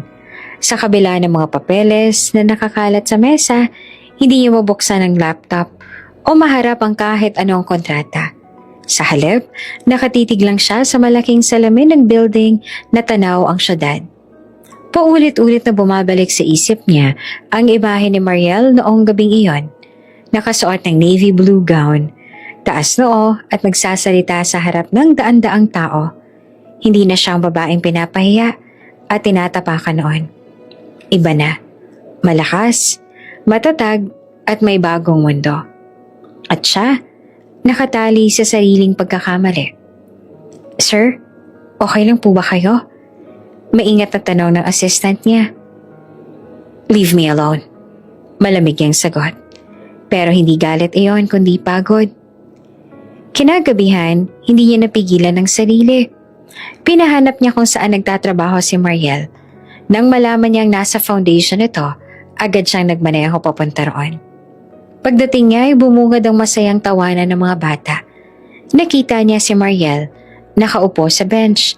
Hawak ang isang maliit na batang babae na nagtuturo ng mga kulay gamit ang clay. Kahit bulag si Mariel, ang saya sa mukha niya ay nakakahawa. Parang siya mismo nakakakita ng makukulay na bagay. Tumigil naman si Damian, ilang metro ang layo. Para siyang na-freeze. Noon niya napagtanto ang katotohanan. Hindi na siya ang dahilan ng mga ngiti ni Mariel. Huminga siya ng malalim at naglakad palapit. Mariel. Napatigil si Mariel. Narinig ang boses niya. Dahan-dahan niyang inilagay sa tabi ang clay at hinagod ang buhok ng batang kasama niya bago ibinaling ang mukha sa direksyon ni Damian. Damian? Simple niyang sagot. Walang init, walang galit pero malinaw ang distansya. Pwede ba tayong mag-usap? Halos nagmamakaawa ang tono ni Damian. Saglit na katahimikan bago tumango si Mariel. Sige, pero dito lang. Wala akong oras para sa drama mo. Napakagatlabi si Damian, pero pumayag. Umupo siya sa bench sa tabi at doon nagsimula. Mariel, alam kong wala akong karapatang lumapit, pero kailangan kong sabihin sa'yo. Nagkamali ako. Malaking pagkakamali. Nagsimula ng manginig ang boses niya. Sinaktan kita. Pinahiya. Iniwan. At ngayon, araw-araw kong kinakain ng pagsisisi. Tahimik si Mariel, hawak lang ang kanyang baston, nakikinig. Hindi ko akalaing makikita kitang ganito. Patuloy ni Damian. Mas matatag, mas masaya, at mas lalo kong nakikita kung gaano ako naging tanga. Gusto kong ayusin, Mariel. Kahit papaano. Bigyan mo ako ng pagkakataon. Saglit na katahimikan hanggang sa nagsalita si Mariel.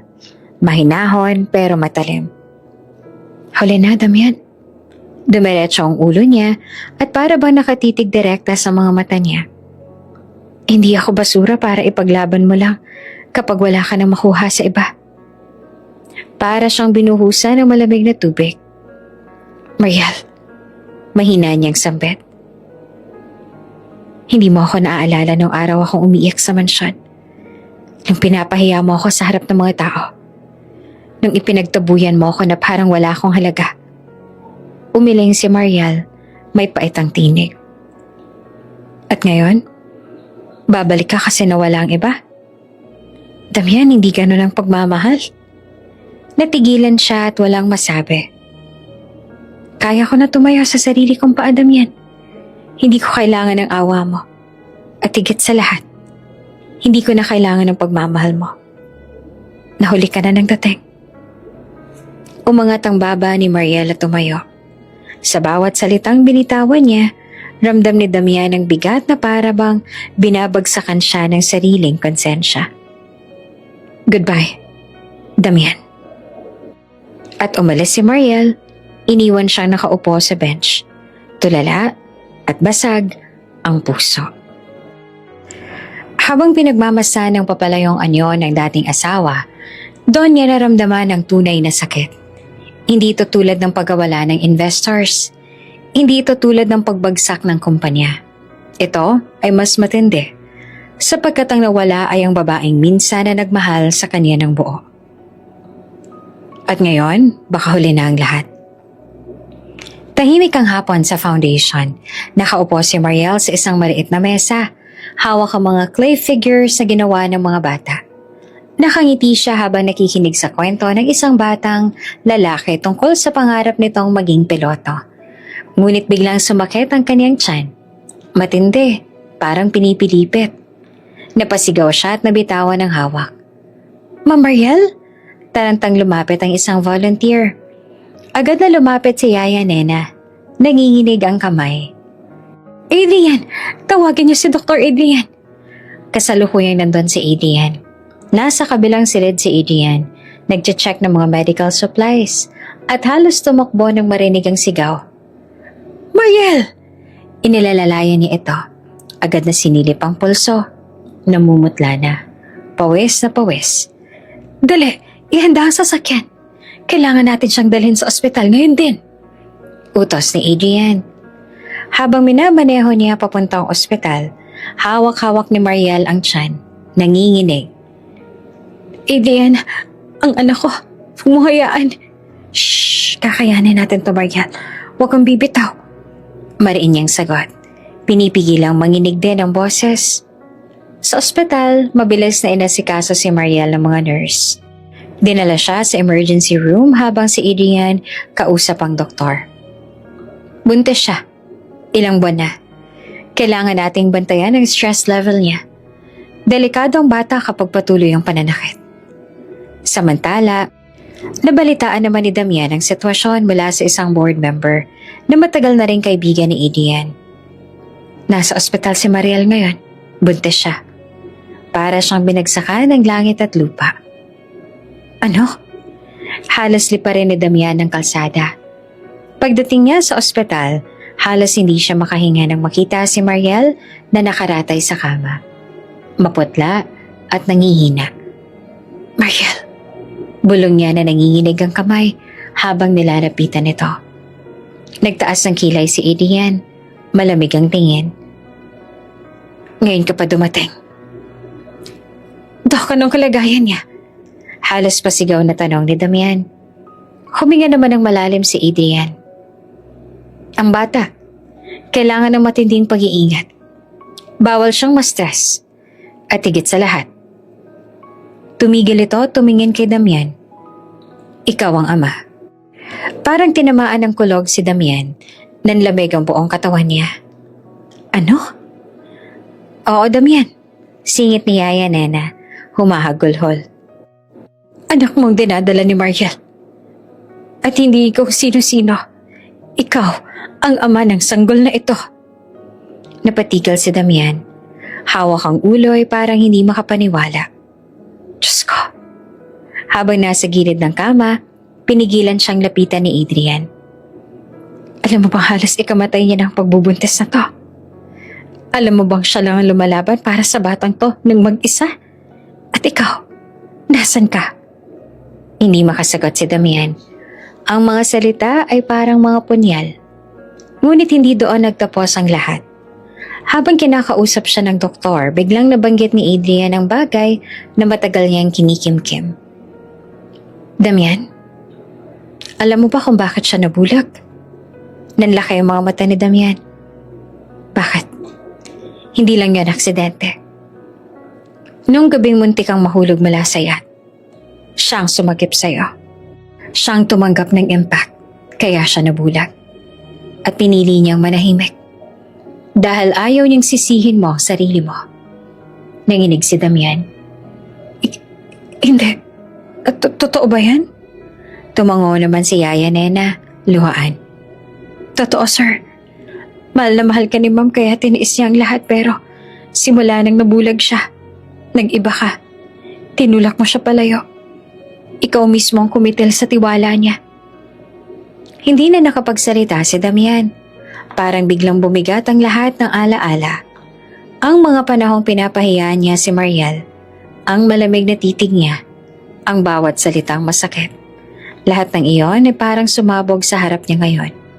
Sa loob ng silid, marahang nagmulat si Mariel, nangihina. Narinig niya ang panginginig sa boses si Damian. Mariel, patawarin mo ako. Ngunit pumikit siyang muli. Piniling huwag magsalita. Sa oras na yon, ang tanging iniisip niya lang ay ang buhay sa kanyang sinapupunan. Si Damian nakaupo sa gilid, nakayuko at halos mawala ng lakas. Sa wakas, ramdam niya na ang tunay na bigat ng kanyang mga kasalanan. Hindi lamang siya nawala ng asawa, Unti-unti na rin niyang pinapatay ang pag-asa na maayos pa ang lahat. At sa unang pagkakataon, natakot siyang tuluyan ng mawala si Mariel at ang batang hindi niya man lang nalaman na kanya pala. Mataas ang tensyon sa loob ng boardroom ng araw na yon. Nasa mahabang mesa ang mga directors, investors at ilang key officers ng kumpanya. Tahimik ang lahat, parang may inaabangan. Pumasok si Damian, seryoso ang mukha, kasunod ang ilang legal advisors. Nandoon din si Vanessa, nakangiti na parang walang alam. Nakasuot siya ng mamahaling blazer. Confident na confident. Damian, malambing pa niyang bate. Anong okasyon na napatawag ka ng special meeting? Hindi niya sinagot si Damian. Sa halip ay binuksan ito ng projector. Lumabas ang ilang dokumento, bank transfers at contracts na may perma ni Vanessa. May kasunod pang mga email at voice recordings. Board members and investors. Panimula ni Damian na malamig ang boses. Ito ang dahilan ng pagbagsak ng kumpanya nito mga nakaraang buwan. Hindi dahil sa market. Hindi dahil sa krisis. Kundi dahil sa mismong taong pinagkatiwalaan natin. Lahat ay napatingin kay Vanessa. Napakunot ang noon nito. Pero pilit pang umiti. Damian, anong ibig mo sabihin? Tumayo ang isang auditor. Ito ang official report. Malinaw na si Miss Vanessa ang nag-divert ng pondo papunta sa mga dummy accounts. May mga under-the-table deals siya na kinukumpirma ng mga kasamahan niya. Narito ang mga resibo at testimonya. Napatayo si Vanessa at namutla. Hindi totoo yan. Damian, sabihin mo sa kanila, wala akong kinalaman dyan. Tumitig si Damian sa kanya. Malamig at walang emosyon. Huwag mo na akong gawing tanga, Vanessa.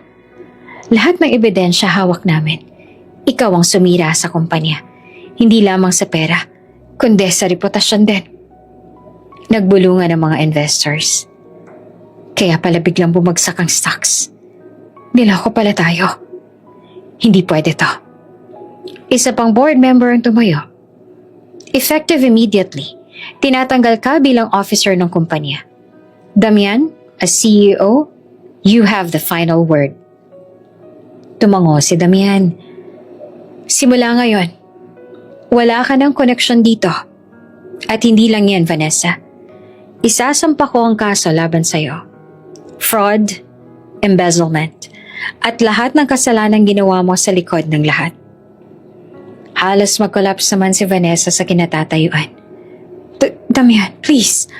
Alam mo namang mahal kita. Ginawa ko lang to para sa atin. Napailing si Damian. Malamig pa rin ang titig. Hindi ko kailangan ng pagmamahal na ganyan. Ginamit mo ako. Ginamit mo ang kumpanya. At ang pinakamalala, sinira mo ang buhay ni Mariel dahil sa inggit mo. Wala nang kapatawaran yan. Nagwawala si Vanessa at umiiyak. Wag, Damian, please. Bigyan mo pa ako ng isa pang pagkakataon. Pwede nating ayusin to. Ako at ikaw. Pero hindi na siya pinakinggan. Lumapit ang mga gwardya at tinanggal siya sa boardroom. Habang hinihila palabas, nagwawala pa siya. Sumisigaw. Hindi niyo ako pwedeng itapon ng ganito. Damian, kung akala mo tapos na to, nagkakamali ka. Sisirain ko si Mariel hanggang sa huli. Hindi siya pwedeng maging masaya. Nagulat ang lahat sa huling sigaw niya. Parang nag-freeze ang boardroom. Pero si Damian, hindi natinag. Kung ano mang plano mo, Vanessa. Maring sabi niya habang nakatingin sa pintuan. Hinding-hindi na ako papayag na madamay si Mariel. Sa pagkakataong ito, ako ang magiging kalasag niya. Tahimik ang lahat. Pero ramdamang bigat ng pangyayari. Isa-isang nagsalita ang mga investors. Nagpapahayag ng suporta kay Damian. We trust you, Mr. CEO. Simulan na natin ang legal process laban sa kanya. Naiwan si Damian sa mesa, nakahawak sa papel. Malalim ang iniisip. Sa loob-loob niya, alam niyang mas lalong magiging delikado si Mariel ngayon. Desperado na si Vanessa. At kapag ang isang taong tulad niya ay desperado, mas lalo itong nagiging mapanganib. Huminga siya ng malalim. Hindi na ako papayag na mawala ulit si Mariel. Hindi na ako papayag na sirain siya ng kahit sino. At doon nagsimula ang panibagong laban. Hindi na sa negosyo, kundi sa pagitan ng dalawang puso. Isa na puno ng kasakiman at galit, at isa na natututong magmahal at magsakripisyo. Tahimik ang hallway ng ospital, maliban sa mahihinang tunog ng mga makina at yabag ng mga nurse. Doon muling nakita ni Mariel si Damian. Nakaupo sa labas ng kanyang kwarto, may hawak na bulaklak. Hindi ito ang matikas na CEO na kilala ng lahat, kundi isang lalaking tila na buwag ang mundo. Mariel, mahina nitong bate nang mapansin siya. Tumayo agad si Damian at inalalayan siyang pumasok. Hindi naman tumugon si Mariel.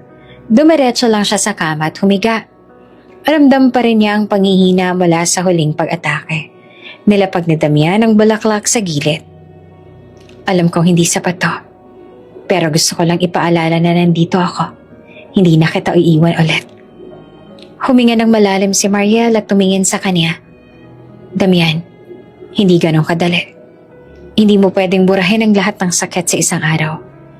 Hindi mo pwedeng pilitin ang puso kong sugatan dahil lang sa mga pabulaklak mo na yan.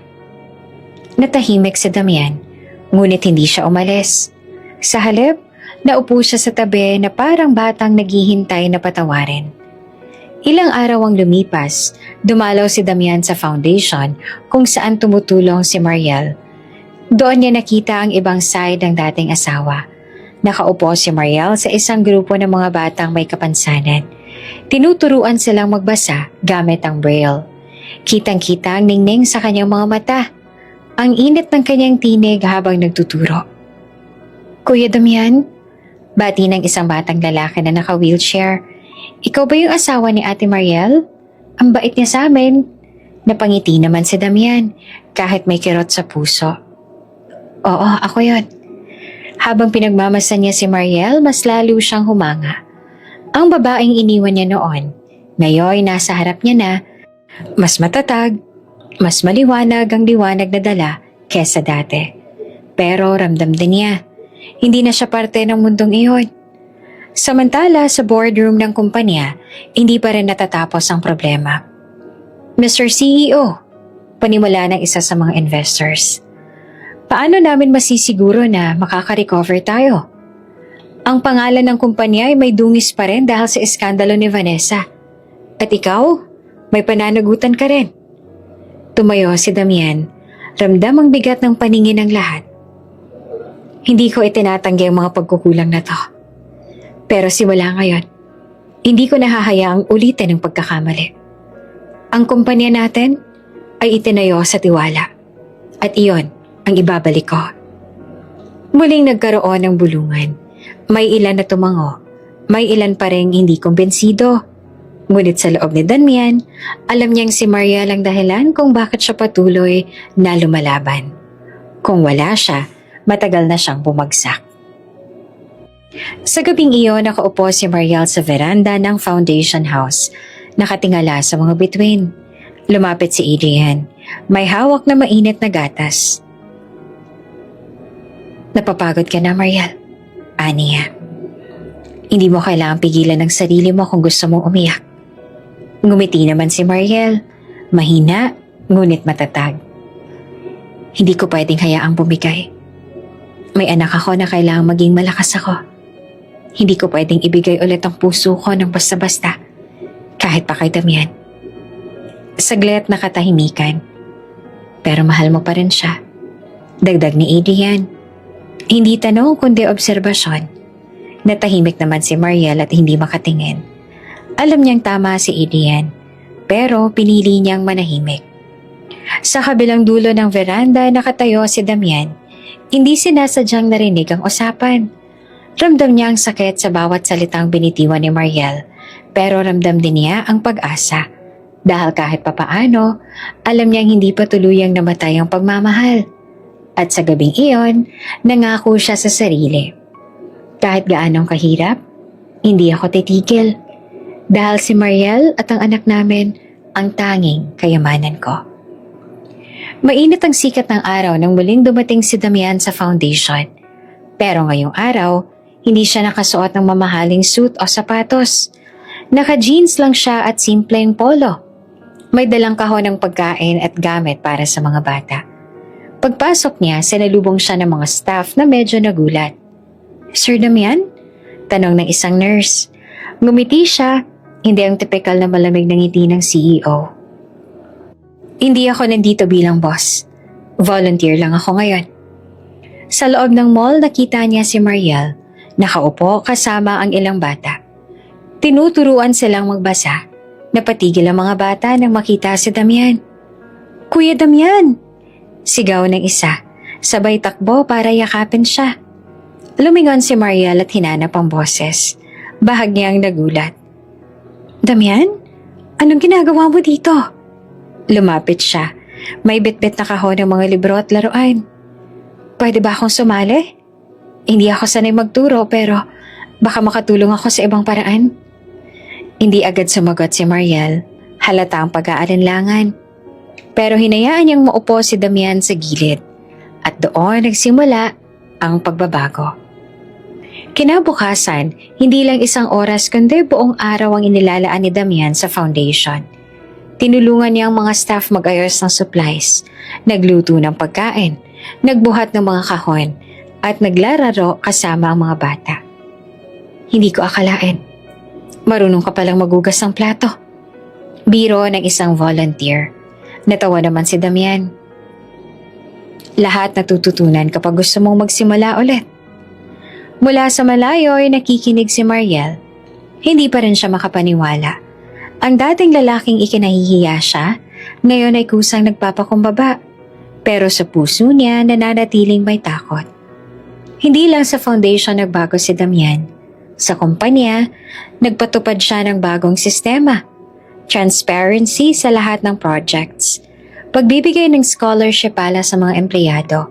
At pagtanggal ng mga tiwaling manager na dati binabaliwala niya. Maging ang board members ay nagulat. "Mr. Damian, ibang-iba ka ngayon," sabi ng chairman. Ngumiti siya. Pero ang totoo, si Mariel at ang anak nila ang dahilan ng lahat. Isang hapon, nagkaroon ng simpleng programa sa foundation. Habang nakatayo si Mariel, biglang sumakit ang likod niya at muntik siyang matisod. "Mariel!" Mabilis na sinalo siya ni Damian. Inalalayan papunta sa upuan. "Okay lang ako," bulong ni Mariel kahit halata ang kaba. Dahan-dahan siyang umupo at marahang hinawakan ni Damian ang kamay niya. "Hayaan mang tulungan kita. Hindi na ako yung Damian na iniwan mo noon. At kung kailangan, hihintayin kitang magtiwala ulit." Napatigil si Mariel. May mga salitang gusto niyang sagutin, pero pinili niyang manahimik. Ramdam niya ang sinseridad, ngunit kasabay nito ang takot.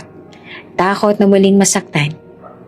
Pagkatapos ng programa, lumapit si Damian sa mga bata at nagyaya ng laro. Isa-isang humawak ang mga bata sa kanya. Nagtatawanan habang nakapalibot. Si Mariel ay nakaupo sa gilid at nakikinig lang. Maya-maya, lumapit si Damian at iniabot ang kamay niya. "Halika, sumama ka sa kanila." Dahan-dahan inabot ni Mariel ang kamay niya. Magkahawak silang lumapit sa mga bata at sabay silang napuno ng tawanan at saya ng mga musmos. At sa gitna ng tawanan, hindi maitatanggi, may bagong pag-asa na muling sumisipol. Pero sa puso ni Mariel, alam niyang kailangan niya pa rin maging maingat. Malalim ang gabi na magsimula ang matinding sakit na nararamdaman ni Mariel. Ramdam niya ang pagkirot ng tiyan. Parang punit na hindi niya mapigilan. Kahit hindi niya makita ang paligid, dama niya ang mabilis na galaw ng mga tao sa foundation house. "Mariel, kumalma ka. Dadaling ka namin sa ospital." Sigaw ni Althea, isa sa mga staff ng foundation na agad tumakbo para tumulong. Nanginginig ang kamay ni Mariel habang hawak ang gilid ng kama. "Ang sakit. Parang hindi ko na kaya." Bulong niya. Nangingilid ang luha sa mga mata.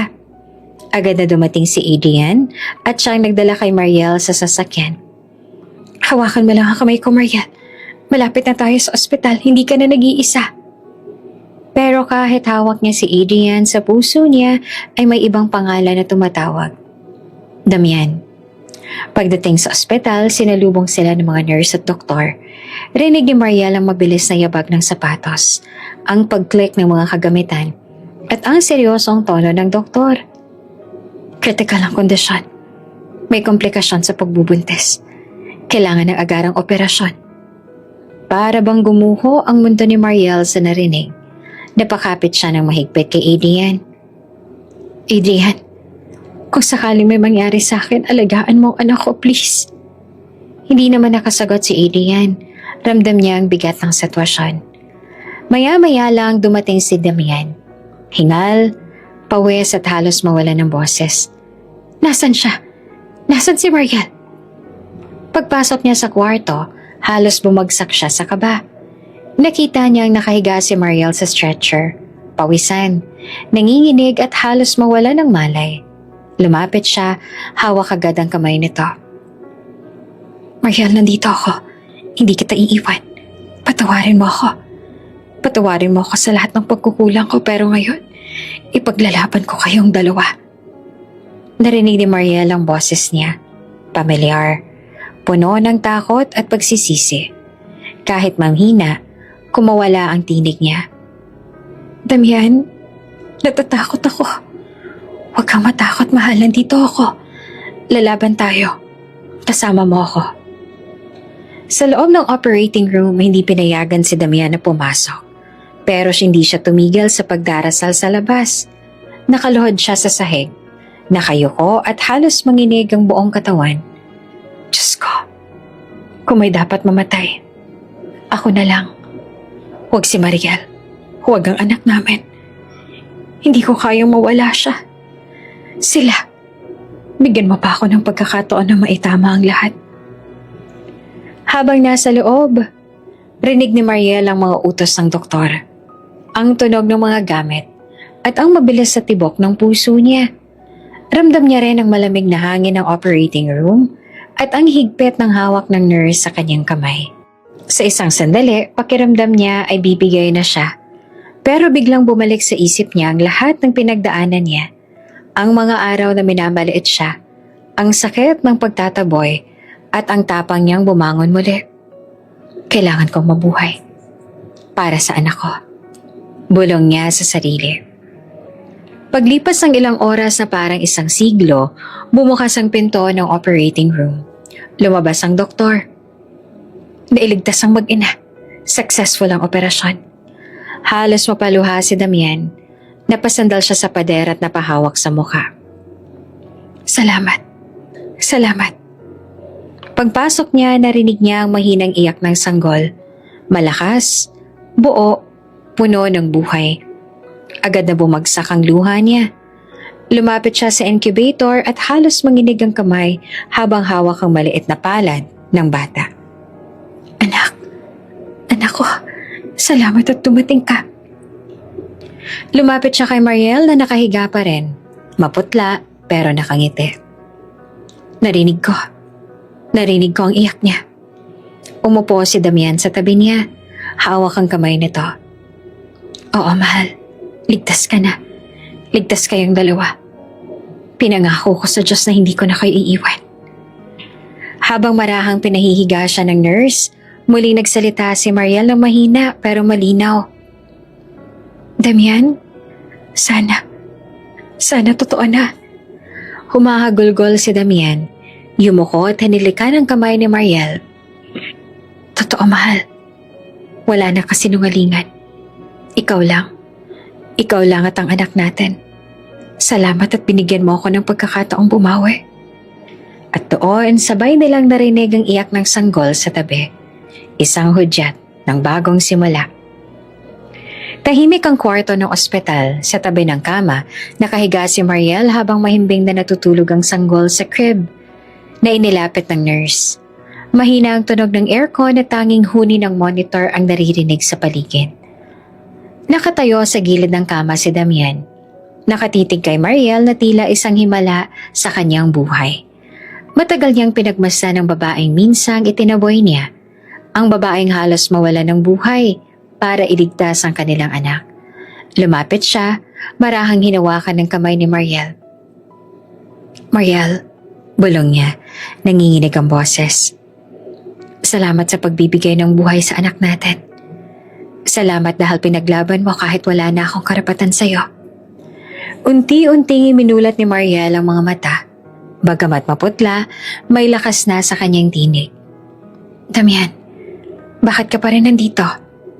Hindi ba't matagal mo na akong tinalikuran?" Parang tinuhog ang puso ni Damian sa mga salitang yon. Huminga siya ng malalim. Sabay luhod sa tabi ng kama. "Oo, iniwan kita. Oo, pinili kong pakinggan ang maling tao. Si Vanessa. Oo, naging bulag ako sa takot at sa pride ko. Pero hindi ko na kayang itanggi. Ikaw lang, Mariel. Ikaw lang ang minahal ko. At ngayon, buong puso akong humihingi ng tawad." Nag-init ang mga mata ni Mariel, hindi lamang sa galit, kundi sa bigat ng mga alaala. Naalala niya ang mga gabi ng sakit at luha, ang mga araw na halos mawalan siya ng pag-asa. "Damian," mahinahon niyang sagot. "Akala ko hindi ko na maririnig yan mula sa'yo. Akala ko wala nang natira sa puso mo para sa akin." Kumapit si Damian sa kamay niya, halos manginig. "Mariel, hindi ako karapat-dapat humingi ng isa pang pagkakataon, pero susubukan ko pa rin. Hindi ko hihilingin na agad mo akong patawarin. Gusto ko lang malaman mong handa akong bumawi, kahit buong buhay ko pa ang kapalit." Biglang umiyak ang sanggol. Agad na bumangon si Mariel. Marahang kinapa ang crib. Sa kabila ng kanyang kapansanan, buo ang puso niyang maramdaman ang maliit na katawan ng anak. Inalalayan siya ni Damian at ipinatong ang bata sa kanyang mga braso. Habang pinapadede ni Mariel ang sanggol, tumingin siya sa direksyon ni Damian. "Tingnan mo siya.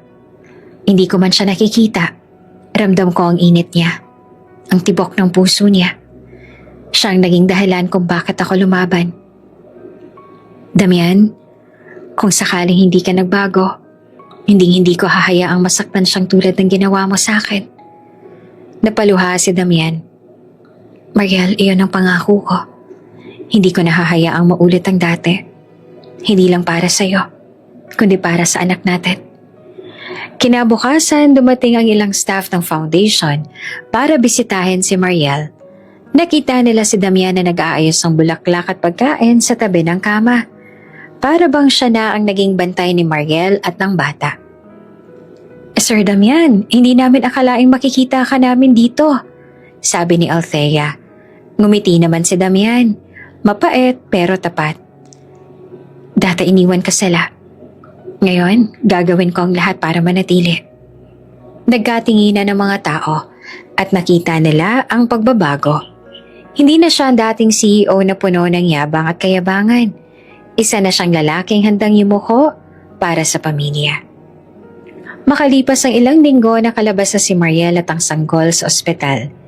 Hindi man agad sumang-ayon si Mariel na sumama kay Damian, hindi ito tumigil sa pagsisilbi.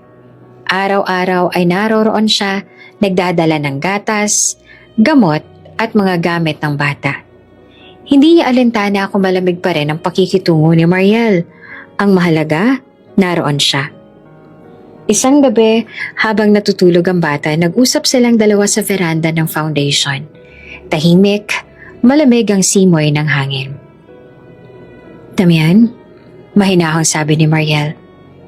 "Natatakot ako magtiwala ulit." Tumayo si Damian sa harap niya, diretso sa kanyang direksyon kahit hindi siya nakikita. "Hindi ko hinihiling na kalimutan mo ang lahat. Hindi ko rin kayang burahin ang mga pagkakamali ko.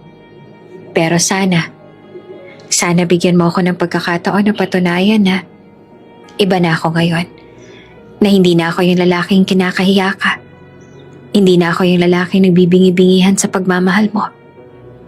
Natahimik si Mariel. Ramdam niya ang sinseridad sa tinig ni Damian.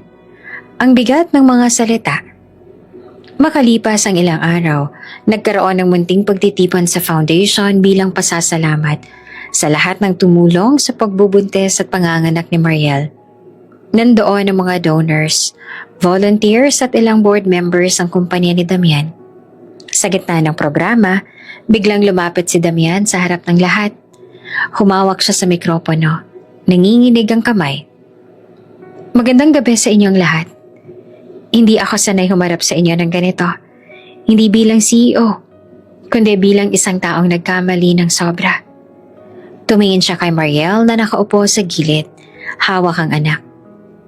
Mariel, sa harap ng lahat, buong puso akong humihingi ng tawad.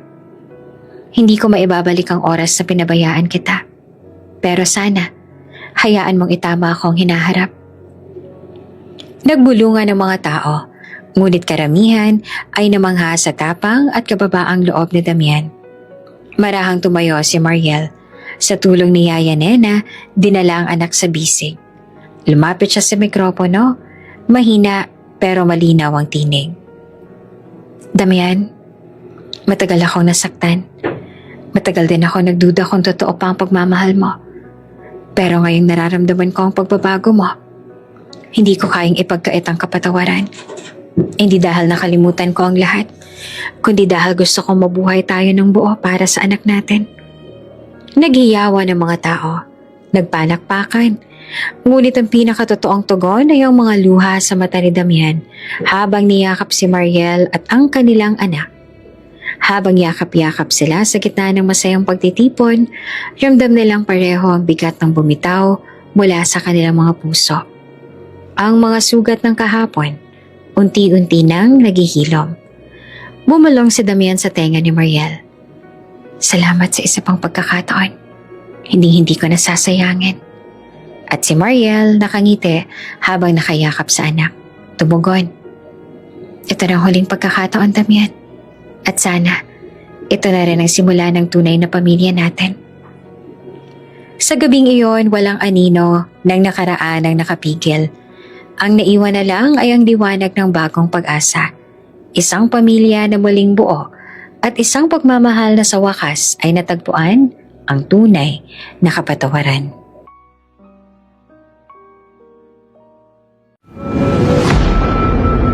Kung bago ka pa lang sa channel na ito, Ate Jane TV, huwag kalimutang pindutin ang notification bell and subscribe button. Sana po hindi naman malaking abala sa inyo ang pagpindot ng subscribe button dahil ang kapalit po nito ay ang pagsuporta para makapag-produce ng mga libreng stories sa mga channels ni Ate Jane. Maraming salamat! Naririnig ng lahat ang malalakas na yabag ni Mariel habang naglalakad papasok sa opisina.